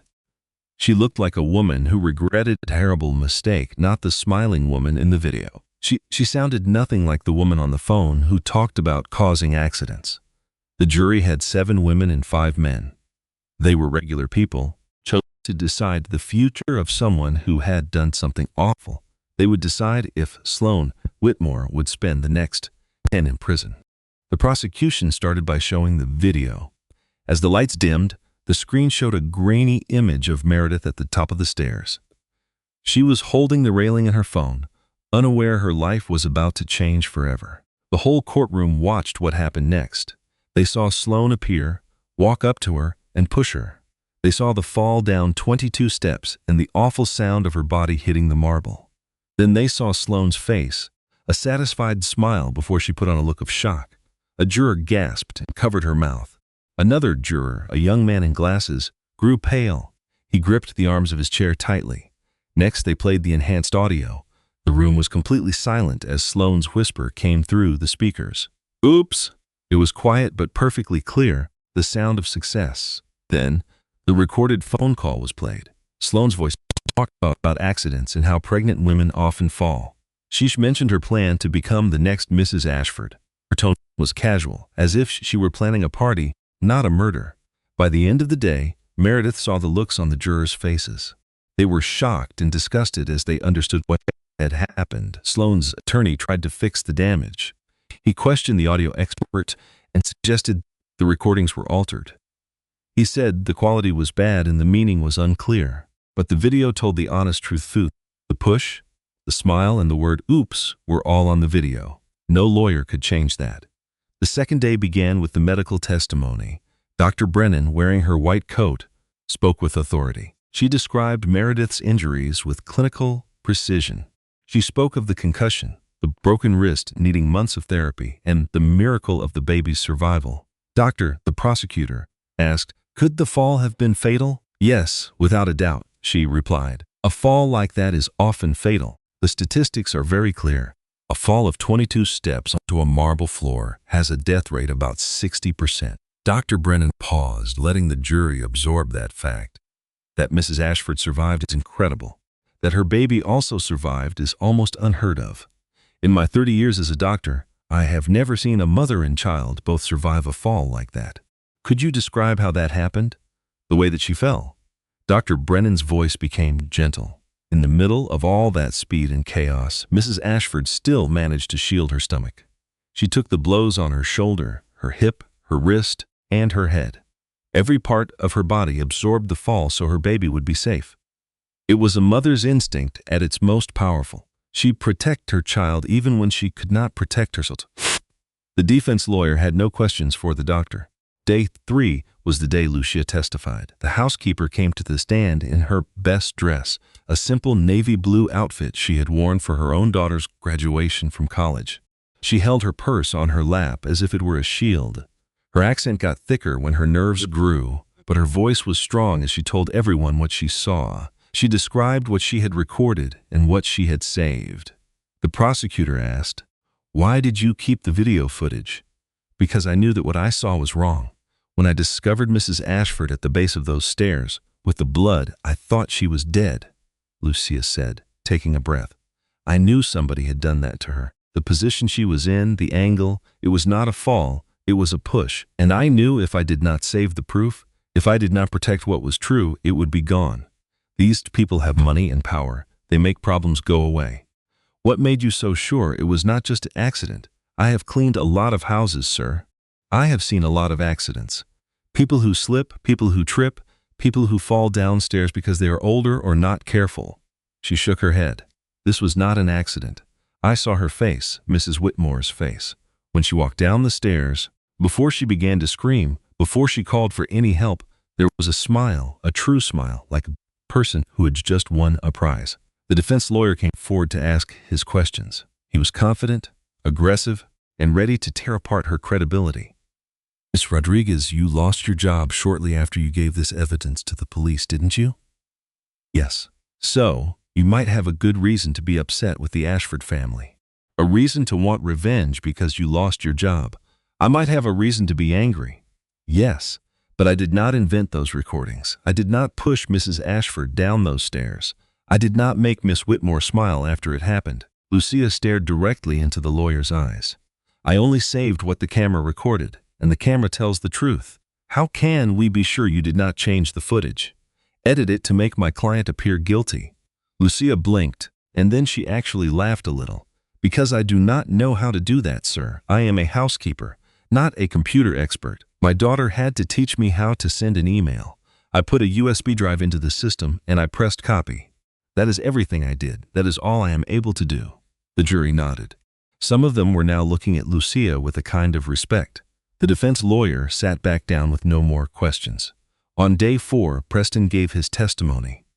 He went to the stand in a $1,000 suit, looking just like the rich executive that he was. He was confident, polished, a man who was used to controlling every room, charming every person, and used to lying and being believed. The prosecutor did not bother with small talk. "Mr. Ashford, how long have you been in a relationship with the defendant?" Preston's jaw tightened, but it was barely noticeable. "For about 2 years. And were you aware of how Mrs. Whitmore felt about your wife?" "I knew Sloane was not patient, that she was frustrated with things, but I never believed she would do something violent. She is not a violent person. You never imagined it? Even after the talks you had, where she mentioned your wife having some kind of accident." A silence. It was too long. Preston's eyes darted to Sloane and then looked away. It was quick. It was guilty. There might have been some discussions like that, just as a joke. The kind of things people say but do not mean when they are upset. I never took any of it seriously. Joking about your pregnant wife falling down a flight of stairs? Sloane has a very dark sense of humor. I did not think she meant it. I did not think she was really making any plans. The prosecutor took out a transcript and read from it. Mr. Ashford, I am going to read from a recording from September 15th. In this recording, Miss Whitmore says, quote, the pregnancy complicates things. And you answer by saying you tried to convince your wife to wait. She then suggests that, quote, pregnancies fail all the time. Accidents happen. She's implying that a fall or a miscarriage could fix your problems. The prosecutor looked up from the page and said, and your response was, let's not go there. The courtroom was silent. Let's not go there. Not, that is insane. Not, I would never let anything happen to my wife. Not, we have to call the police. Just, let's not go there. As if murder was just an option you were declining, not a terrible thing you were against. The color drained from Preston's face beneath his expensive tan. I was trying to discourage her, to change the subject, to move on to different topics, by suggesting she wait instead of telling her the idea was awful. You are twisting my words. You are taking them out of context. I am reading them word for word, Mr. Ashford, from a recording that was made in your own house.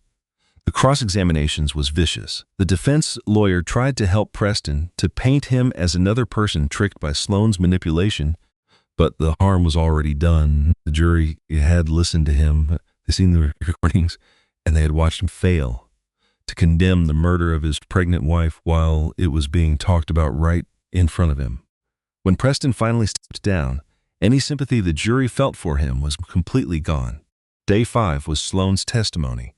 She took the stand in tears, dabbing her eyes with a tissue and speaking in a small, weak voice that shook with feeling. The change from the woman in the video was incredible. It was a complete performance, worthy of a prize. I never meant to push her, Sloane said, her voice cracking on the words. I was trying to speak with her, to explain, to say I was sorry for what was going on between Preston and me. She turned around fast and she lost her balance. I reached out to grab her, but I was not fast enough. Everything happened so fast. 1 second she was there, the next she was falling. And what about the word oops caught on the audio? I was in shock, complete shock. I had no idea what I was saying. It just came out, a noise, a sound. It was not what it sounded like. And the phone call where you talked about making sure she had an accident? I was just complaining to my mother. Everyone says things they do not mean when they are frustrated, or when they are hurt, or when they feel trapped. More tears, more dabbing with a tissue. I never had any intention to actually harm anyone. I loved Preston. I just wanted to be with him. I never wanted anybody to get hurt. And the smile on the footage after she fell? Sloane's lip trembled perfectly. I do not remember smiling. I was horrified, terrified. Maybe it looked like a smile, but it was not. It was, I do not know, shock, panic. Everyone processes fear in a different way. Everyone's face makes different expressions. The prosecutor walked toward the witness stand, calm and steady. I would like to play the footage one more time for the jury. The screen lit up one more time. The courtroom watched it again. Meredith falling, tumbling, and landing in a heap at the bottom of the stairs. Then Sloane's face filled the screen. The curve of her lips was unmistakable. The satisfaction in her eyes was clear, the way she watched for a long moment before the mask of horror fell over her face. Miss Whitmore, you are asking this jury to believe that smile was panic? Sloane's composure broke, just for a second. A flash of something hard and angry appeared from beneath the tears. You do not understand what that was like. 2 years of waiting. 2 years of promises. 2 years of being told soon. Just a little longer. It hardened. She had everything I wanted. The house, the name, the husband, everything I had been promised for 20 years, and she did not even appreciate it. She did not even see it. She was so unaware, so trusting, following him around like a lost puppy, believing every single thing he told her. It was pathetic to watch. The courtroom went completely silent. Sloane seemed to understand what she had just said. Her eyes opened wide. She looked at her lawyer, who had his head in his hands. I did not mean that the way it sounded.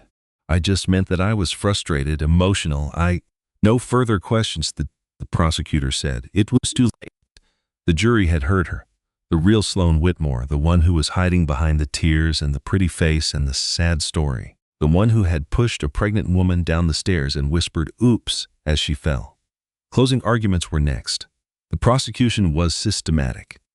The defense was desperate. Neither one made much difference. The jury had already decided. They deliberated for less than 4 hours. Meredith sat in the hallway outside the courtroom, with her hands folded over her belly. Harper was beside her, holding a cup of cold coffee she had not touched. Louise was pacing near the windows, checking her phone every few minutes. Grant Hollister was leaning against the wall with his arms crossed. "A short deliberation," he said. "That is usually a good sign for the prosecution. What does that mean for us?" "It means they did not have a lot to talk about." The evidence was overwhelming. The Sloane's testimony hurt her more than anything the prosecution showed. He paused. "I would not be surprised if we get a conviction on all counts." The bailiff appeared at the door and announced they were ready. Walking back into the courtroom felt strange and difficult, like moving through thick mud. Each step was a heavy effort. Meredith found her chair, her heart banging against her ribs. The baby kicked, seeming to sense her mother's stress. Sloane was already sitting at the defense table.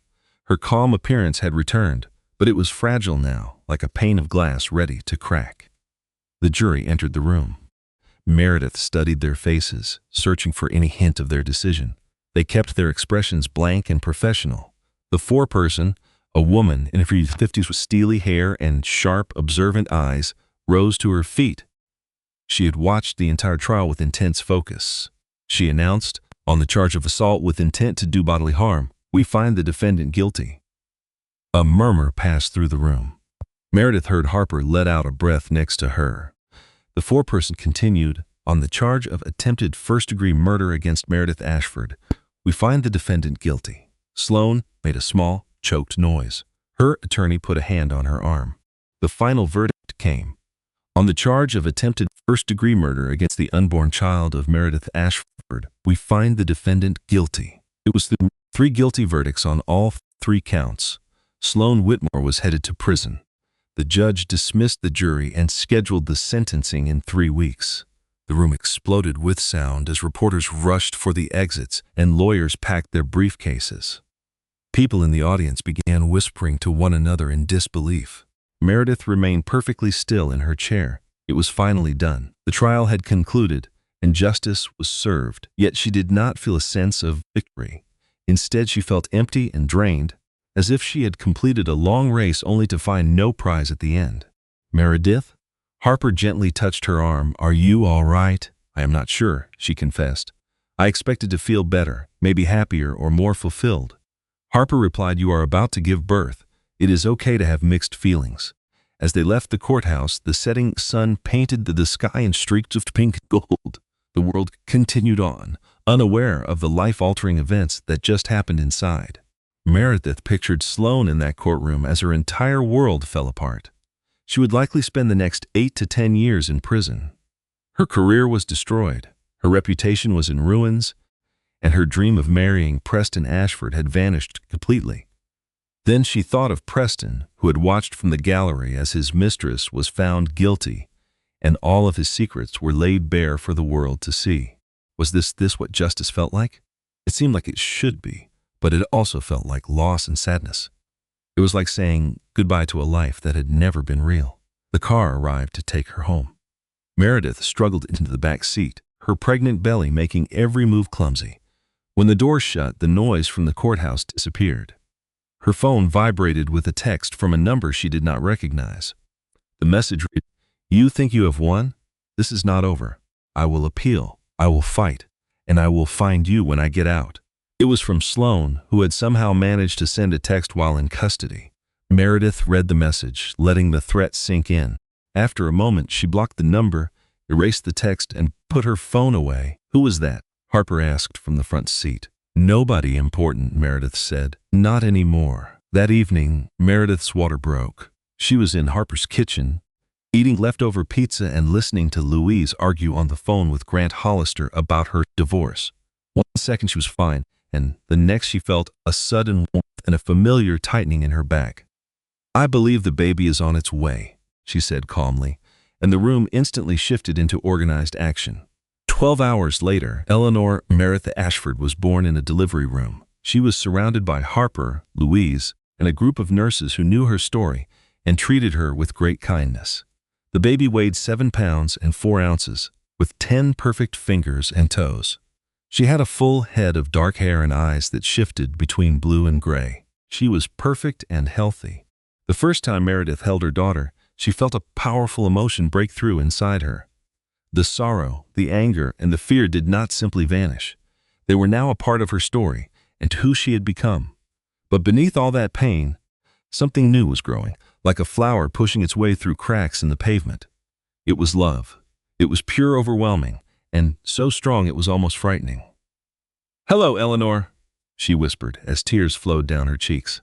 "I have waited such a long time to finally meet you." The baby yawned and stretched her tiny fingers, making a soft sound of contentment. "You were named for a judge," Meredith told her. "She was a woman who saw me for who I truly was, even when I could not see it myself. I hope you also grow up to see things clearly. I hope you can find the truth even when it is difficult." Harper and Louise stood watching from the doorway, their faces showing a mix of tears and smiles as they held each other. "She's so beautiful," Harper said. "She's a fighter," Louise added, "just like her mother." Meredith looked down at her daughter, a little miracle who had survived so much already. This baby had held on through weeks of incredible stress and fear. She had arrived on the very day her mother finally received justice. A fighter. Yes, that was the perfect word for her. And Meredith knew that was exactly what she would teach her daughter to be. 3 months after Eleanor was born, the divorce became official. Meredith sat in Grant Hollister's office with the baby sleeping quietly in a carrier next to her. Legal papers were laid out on the large desk, filled with numbers and lists of assets that marked the end of her marriage. Grant explained. "The federal investigation has grown much larger. Charges are likely to be filed within the month," Grant continued. Securities and Exchange Commission is now involved, and the Federal Bureau of Investigation is examining his computer servers. With charges like embezzlement, tax fraud, and bribery, he is facing a minimum of 15 to 20 years. "Good," Meredith said. "The divorce agreement gives you full custody of Eleanor and ownership of the properties you are entitled to, plus a large share of the marital assets that were not seized by the government." He pushed a paper across the table toward her. "Preston fought us on every single thing," Grant explained. "His mother even tried to interfere with bribes and threats, but the evidence against him was overwhelming. The court saw through all of their tricks." "What does he get to keep?" Meredith asked. Grant replied, "His legal bills, a federal prison cell, and the results of his own choices." Grant's face remained professional. "Some might argue that is not enough punishment, that he deserves far worse, and those people might have a point." Eleanor made a small noise in her carrier, but quickly fell back asleep. Meredith gazed at her daughter, who was now 3 months old and already showing her strong personality. The baby usually slept through the night, and only fussed when she was hungry or needed a change. She watched the world with eyes that had finally turned a light blue. They were Preston's eyes. That was the hard reality Meredith faced every day. Eleanor would always have her father's eyes. She would grow up and see parts of the man who had hurt her mother before she was even born. "What is next?" Meredith asked. "Now," Grant said, "you start over. You build a new life for yourself and for your daughter." He stood and walked over to the window, looking out at the city below. "I have managed many divorces in my time. Some were terrible and destroyed everyone. But I have also seen people emerge from them much stronger than before. Do you believe I am one of those people?" she asked. "I think you have already shown that you are," he replied. "Meredith," she said, correcting him gently. "Just Meredith. I am not using Ashford anymore. I am going back to my old name, Collins. Meredith Collins." He turned back to her and said, "Take the time you need to heal, not just from the fall, but from everything. The marriage, the betrayal, the trial, all of it.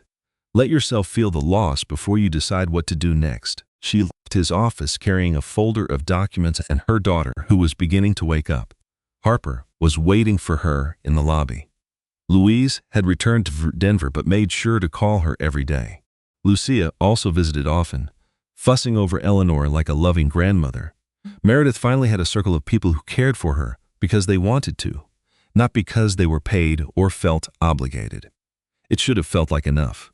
But at night, in the small house she rented by the sea, Meredith felt herself breaking down. The divorce was complete. The trial was behind her. Sloan was in prison, and Preston was about to be. She had faced all her enemies and won every fight. So why did she still have the feeling that she was falling? The answer came to her at 3 in the morning, in the quiet hours while Eleanor was asleep and she was not. She sat in the nursery, rocking in an old chair she had found at a thrift shop, just watching her daughter sleep. She watched the gentle movement of that little chest, the way her eyelids would sometimes flutter as she dreamed. She saw the complete trust of a baby who had no idea that the world could be a painful place. And then Meredith began to cry. These were not the tears of relief she shed when Sloan was convicted, or the happy tears from when Eleanor was born. These tears were different, coming from a much deeper place of hurt. They felt like they might never end. She cried for the person she used to be. She was the woman who gave her husband everything, trusting him completely with her heart and her future, only to be slowly erased piece by piece. She wept over the child she almost lost, replaying the terrifying fall in her mind, a fall that should never have happened. 22 steps, any one of which could have taken her life and the life of baby Eleanor. She cried for the future she dreamed of, a house filled with laughter and a loving partnership. All of it a beautiful lie, a fantasy that had crumbled to dust. For the time she could never get back, for all the moments she had spent trying to become what Preston wanted, instead of figuring out who she really was. The tears lasted until sunrise. When Eleanor woke up, hungry and demanding attention, Meredith's eyes were swollen and her throat was raw. But something had changed inside her. The dam had finally broken, the flood had come. With all that was lost, perhaps there was now space for something new to bloom. She held her daughter close as the sun climbed over the ocean, painting the view from her window with strokes of pink and gold. It was a beautiful, fresh day, offering a new start. "I feel like I do not know myself anymore," she whispered to Eleanor, who just listened with wide, innocent eyes. "I was his wife for so long, his property. I have no idea what I like, what I want, or even what I'm good at. The only thing I know for sure is that I loved a man who was never real." Eleanor finished her bottle and looked up with her big blue eyes. "But I am going to figure it out," Meredith promised. "For the two of us, I am going to discover who I am when I am not living for someone else. I will learn who Meredith Collins truly is." It was a solemn vow to her daughter and to herself, one she was determined to keep. A full year passed. Meredith watched her life change in slow motion as the seasons turned. Eleanor learned to roll over, to sit up, and then to take her first unsteady steps across the sunny kitchen floor. 3 months after her divorce was complete, she bought the cottage, a small house by the coast 3 hours away from her painful past. It had white walls and blue shutters, with a porch for watching sunsets. The garden was full of weeds, but she saw its potential. Now, she saw potential everywhere, not just for what things were, but for what they could become with a little bit of care. Her consulting business started purely by chance. A friend of her sister, Harper, needed help with business strategy. Meredith had great ideas and a talent for seeing solutions others missed. That friend soon referred another, and then another. Soon Meredith was so busy she had to turn down clients. She was building something that was completely hers, creating a name for herself based on her own talent and hard work, not on her husband's influence. She officially changed her name back to Meredith Collins. It felt as comfortable as an old favorite sweater. Lucia came to help with Eleanor 3 days a week. Meredith had recommended her for another job nearby, and their bond had grown stronger, becoming almost like family. The woman who had saved both their lives now sat in her kitchen each morning, drinking coffee and talking about soap operas. "You need to get out," Lucia said one day. "You are always working or taking care of the baby. When did you last do something just for you?" "I went to the grocery store yesterday," Meredith joked. "That does not count. I bought myself the expensive cheese," she added. Lucia just sighed. "I know," Meredith admitted. "It is just so hard to trust anyone again. let anyone get close enough to hurt me. I just think you need to have a meal with a grown-up, her sister said. Someone other than the baby, our housekeeper, or me on a video call. Meredith considered this. The thought of dating felt terrifying. Letting someone in again, being that open after all she had endured, made her stomach twist into knots. But just below the surface of her fear, something else was stirring. A tiny spark of curiosity, a persistent what-if that she could not seem to shake. There is someone, she finally admitted. Harper has wanted to introduce me to a friend for months. Lucia's eyes grew wide with excitement. Who is it? A pediatrician at her hospital, David Chen. Harper says he is gentle, kind, and wonderful with children. He is also recently divorced, so he understands the feeling of starting over, and I have said no 4 times. I am just not ready. I do not know if I will ever be. Lucia nodded and took a sip of her coffee. Maybe you are not ready for a new love, but perhaps you are ready for coffee, just to see if he can make you laugh. Meredith looked out at the wild, ever-changing ocean. She had grown to love that view and how it was never the same from one moment to the next. I will think about that, she said. She thought about it for 2 weeks, turning the idea over and over in her mind. Then Harper visited for the weekend and she conveniently brought Dr. David Chen with her. Her attempt at matchmaking was completely transparent. I just thought you two should meet, Harper said with a fake innocence. You both are single parents who need some adult conversation. David was not at all what Meredith had expected. She was prepared for the smooth charm that her ex-husband had used like a weapon. Instead, David was quiet and thoughtful. He asked questions and actually listened to her answers. He laughed easily, played on the floor with Eleanor for 20 minutes, and helped clean the kitchen without being asked. He complimented her little cottage with genuine warmth. He did not seem to be trying to impress her at all. He did not boast about his job or his achievements. He did not treat her like a challenge to be won. Your daughter is amazing, he said as Eleanor fell asleep in his arms. She has your smile, the way her entire face just lights up when she is happy. He carefully handed Eleanor back to her, treating her like she was the most precious thing in the world. Harper told me you have been through something that would have broken most people, he said quietly, and that you came out of it with your kindness still there. He met her eyes directly. I would like to get to know that person, if you will let me. Meredith searched his face for any sign of a trick or a hidden motive. She found nothing. Just a kind, decent man. Coffee, she said at last. We could start with coffee. His smile was warm and genuine.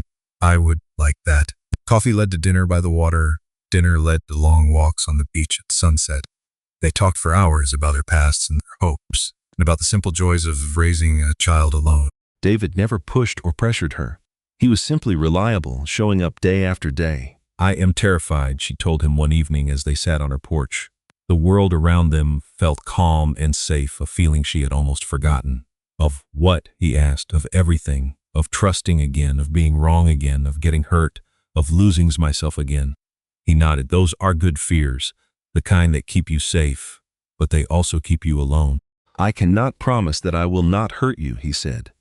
People hurt each other sometimes without meaning to, but I can promise to be honest with you and to always treat you as an equal. He looked at her. And I can promise to be patient for as long as it takes.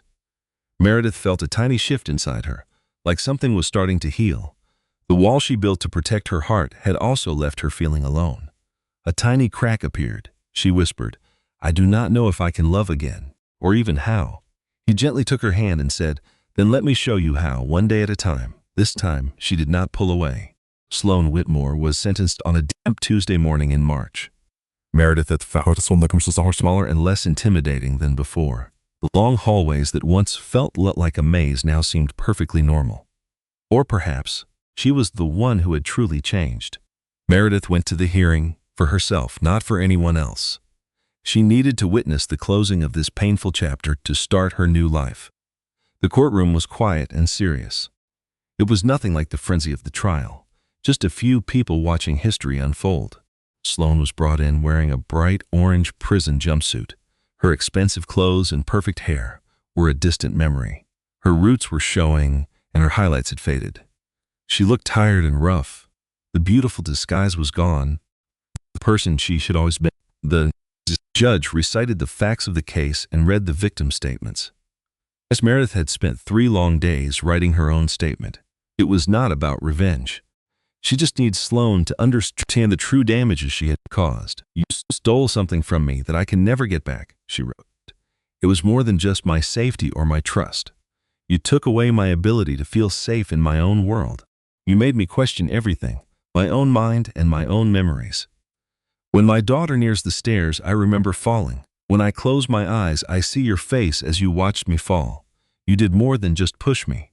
You shoved me out of the life I once knew. You forced me to become someone new, a person I never wanted to be, a woman who is always afraid, a woman who checks the locks on her doors again and again, a woman who will always be looking over her shoulder. But I need you to know one thing," she finished. "You did not win. You pushed me down 22 marble steps, but I stood back up. My daughter stood back up. We both survived. We are doing better than ever. And every single day that I hold my child and build our new life is another day you have lost." The judge stared at Sloan. "So, you pushed a pregnant woman down a staircase on purpose. You planned this horrible act for weeks. You felt no guilt afterward. In fact, you smiled. You enjoyed the violence. You made a family's home a place of terror. You used an innocent woman's body to harm her own child." Sloan just stared ahead, her face like a stone. "This court sentences you to 8 years in prison. You might be considered for parole after serving 5 years, but only with good behavior." The judge's voice was like ice. "I hope you use your time to think about your actions, and I hope if you are ever released that you make better choices. 8 years, or for 5 if she behaved." Meredith had thought she would feel a rush of victory or relief. Instead, she just felt a deep sense of tiredness. As they led Sloan away, the woman turned and stared right at Meredith. There was a strange look in her eyes, perhaps hatred, or something much worse. Meredith met her stare without flinching. Then, Meredith turned and walked away from the courthouse, never looking back. Preston's trial was much longer. His federal crimes were very complicated. He was charged with fraud, theft, bribery, and tax crimes. The proof from Margaret, Shan, and Malcolm showed years of deep corruption. Meredith did not go to that trial. She never wanted to see Preston again. She did not want to watch him try to charm his way out of trouble one last time. She learned about the verdict from the newspaper. She saw photos of Preston in handcuffs, his face pale and his expensive suit a mess. The famous businessman was now a failure. He was convicted as 12 counts and sentenced to 18 years. Reading the news, Meredith felt absolutely nothing. That was the most surprising part. After all the pain Preston had caused, she expected to feel something when he was finally punished. Anger, happiness, or even sadness. But there was only a quiet emptiness inside her. "Is that strange?" she asked Louise on their weekly video chat. "To feel nothing when the person who ruined your life is punished." "I think it means you are finally free," Louise replied. "He no longer controls how you feel. Your happiness is not connected to his pain. It just feels strange, like I am supposed to care more. You spent too many years caring about him and what he wanted. Maybe not caring is the healthiest thing you could do." Eleanor crawled into the video, reaching for the phone. She made a happy sound that could have been anything. "Hello, my dear," Louise said sweetly through the screen. "Hello, you sweet girl. Are you giving your mom a busy day?" Eleanor babbled back. Meredith watched her daughter, now 14 months old. She walked with confidence and spoke her own secret language. She was growing into her own little person. This was the only thing that mattered. Not Sloan in prison or Preston's sentence. It was Tiny's tiny person who depended on her mother to show her the way.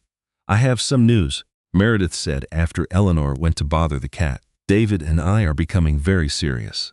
Louise's face brightened. "Finally. Harper has told me how slowly you two have been going, but I am glad to hear it from you. He wants me to meet his parents next month. He wants them to meet Eleanor, too." "That is a very big step, Mary. How does that make you feel?" Meredith thought about the question for a moment. "I am nervous," she admitted, "but also excited. That feeling is new to me. I have not been excited about romance for a very long time. He seems like a wonderful man. He really is. He is kind and patient.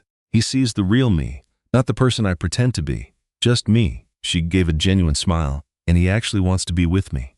"That is not a miracle," Louise corrected her gently. "That is what real love looks like. The kind of love that accepts you just as you are. Love. The word itself had felt like poison for years. It was ruined by her life with Preston. But David was showing her that love does not have to be about control. He showed her that being a partner does not mean losing yourself. I am so afraid, she confessed. I am terrified of making the same mistake, of being tricked again. This is exactly why you will not. You are asking the right questions this time. You are trusting your own feelings, Louise said. And you have friends watching out for you, like Harper, Lucicia, and me. If David is not who he seems, we will know about it. After the call, Meredith sat in her kitchen. She listened to Eleanor playing, babbling to her toys, and laughing with pure joy. This was the life she had made. It was a small, quiet, and imperfect life, but it was all hers. She had built it from the ruins of her old one. She built it one day at a time. The fall did not destroy her. The betrayal did not destroy her. The man who promised to love her had tried to break her, but he failed. She was still here. That was the only win she needed. 2 years later, Meredith stood on her porch watching her daughter play. Eleanor was 2.5, with wild, curly hair and endless amounts of energy. She chased butterflies among the flowers, laughing at the simple wonders of the world.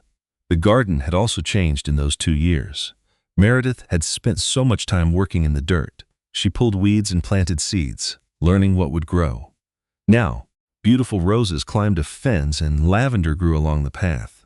A small patch of sunflowers stood tall, planted by Eleanor herself. She is going to be a strong one, David said from behind her. He came out onto the porch holding 2 mugs of coffee.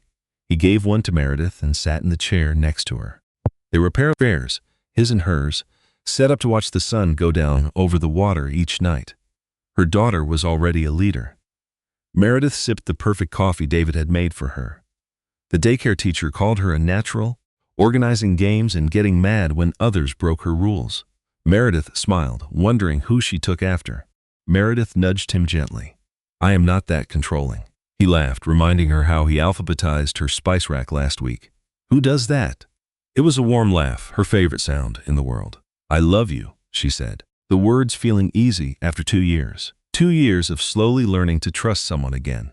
2 years of letting a man see her at her lowest, only to find he wanted to stay. I love you too. Eleanor then ran up the steps, her small fist hiding a treasure. Mommy, look what I found, a ladybug. It was a delicate, beautiful beetle crawling on her little girl's palm. For a 2-year-old, it was pure magic. That is wonderful, honey. Can you count its spots? 1, 2, 3, 4, Eleanor said, holding up 4 fingers proudly. Now let her go home to her family. The ladybug was carefully placed on a rose bush, and then Eleanor was off on another adventure. Meredith's voice grew quiet. I received a letter today. It was from Preston's lawyer. David's face changed instantly, becoming supportive and ready for anything. Another custody appeal? She pulled the sealed envelope from her cardigan pocket. His mother is paying for it all. Even from jail, with his whole world in ruins, he is still trying to control me. He still needs to win. David asked gently, what will you do? She looked at the cold official print on the envelope. I am going to give it to Grant and let him handle it like the others. She put the letter away. The courts have seen all the proof and have ruled for me every single time. Preston can file these things until he is 100 years old. It will not change a thing. Eleanor does not ask about him yet. She has no idea she has another father out there somewhere. Meredith watched her daughter chase the sunlight in the garden. Maybe one day I will have to tell her the truth about what her father did. But not today. Today, she has everything she needs. She has love and stability from people who are there for her every day. She has you, and she has us. Meredith reached for David's hand, weaving their fingers together. She has Harper, who spoils her, and Louise, who reads her stories on video calls every single week. There's a whole community of people who chose to be in her life. That is so much more than many people have.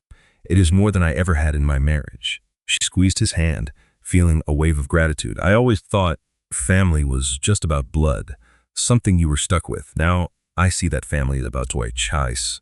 It is about the people who choose to love you. David was silent for a second. Then he reached into his own pocket and pulled out a small velvet box. I was going to wait for the perfect moment, he said. With dinner and a sunset, with everything you deserve. He opened the box to reveal a simple, elegant diamond ring. It was nothing like the huge, flashy rock Preston had given her, a ring meant only to show off. But I cannot wait any longer. I feel like I have been waiting my entire life to find you. I am completely and wonderfully in love with you. Meredith stared at the ring and at the man who showed her what real love looked like. He was patient, gentle, and strong in all the ways that truly mattered. I know you have been hurt, David went on, and I know it is hard for you to trust. I am not asking you to forget the past. I am asking you to believe that our future can be different. We can build something better together, based on honesty and respect. We can build a life where we lift each other up. Eleanor suddenly ran back up the porch steps, her eyes wide. What is that? Is that for Mommy? David laughed, his eyes full of hope and a little bit of fear. That all depends on what Mommy says. Eleanor looked back and forth between them. At 2.5 years old, she knew something very important was happening. Meredith thought about her long journey, from the fall in the hospital to the divorce and the slow climb back to the light. Every single step had led her to this porch, with this man and this question. She had been so afraid for so long, afraid to trust, afraid to love, afraid to get hurt again. But she had learned that being brave was not about having no fear. Courage is being afraid but moving forward anyway. It is choosing to hope when everything tells you to run. Yes, she said quietly. David's face lit up with pure joy and belief. Yes, she laughed, as happy tears streamed down her face. Yes, I will marry you, Eleanor cheered, jumping up and down and clapping her hands. Mommy said yes. His hands trembled just a little as he slid the ring onto Meredith's finger. It fit perfectly, as if it was always meant to be there. I love you, he whispered. I love your strength, your kindness, and your courage. I love watching you be a mother to your daughter. I love the beautiful life you have built for yourself. I love you too, she replied. Words she never thought she would say again. I love you and I am terrified, but I am choosing this anyway. He smiled and said, that is the bravest thing I have ever heard. He kissed her softly, a kiss full of promise. Eleanor tugged on her skirt. Mommy, are you happy? Meredith picked up her daughter, this tiny miracle who gave her reason to feet when everything felt impossible. This little girl had taught her that some things were worth any amount of pain or fear. Yes, my baby. Mommy is very, very happy. A new chapter was beginning with the sunset. Meredith looked at her daughter and the man she loved. She looked at the new life she had built from the ashes of her old one. The fall did not break her. The betrayal did not break her. The man who tried to destroy her had failed. She had survived a fall down 22 marble steps. She survived a shattered marriage and a terrible lie. She survived the hospital, the trial, and the lonely nights of rebuilding her life from scratch. Now she was stronger and wiser than ever before. Her daughter, Eleanor, took her first steps in that little cottage by the sea. She was held by a mother who had finally learned she never needed a man to save her. She just needed to remember how to stand on her own 2 feet. And now she was running toward her future. She was running toward a happiness she had earned with every single tear. The world had told her to give up, but she kept running. Nothing was ever going to stop her again. That is the story of Meredith Collins, a woman who fell 22 steps and rose 1,000 times higher. If this story moved you, I really want to hear about it in the comments below. Tell me what part was the most shocking to you. Was it the hidden camera footage, the phone call, or was it Preston's silence in court? And if you have not done so already, please hit that subscribe button. I bring you stories of betrayal and justice every single week. These are stories about women who refuse to be defeated. Stories that will keep you listening until the very last word. Please share this with someone who needs a little hope today. Someone who needs to know that falling is not the end of the story. Thank you so much for listening to this story. You are the reason I continue to share them. I look forward to our next time together.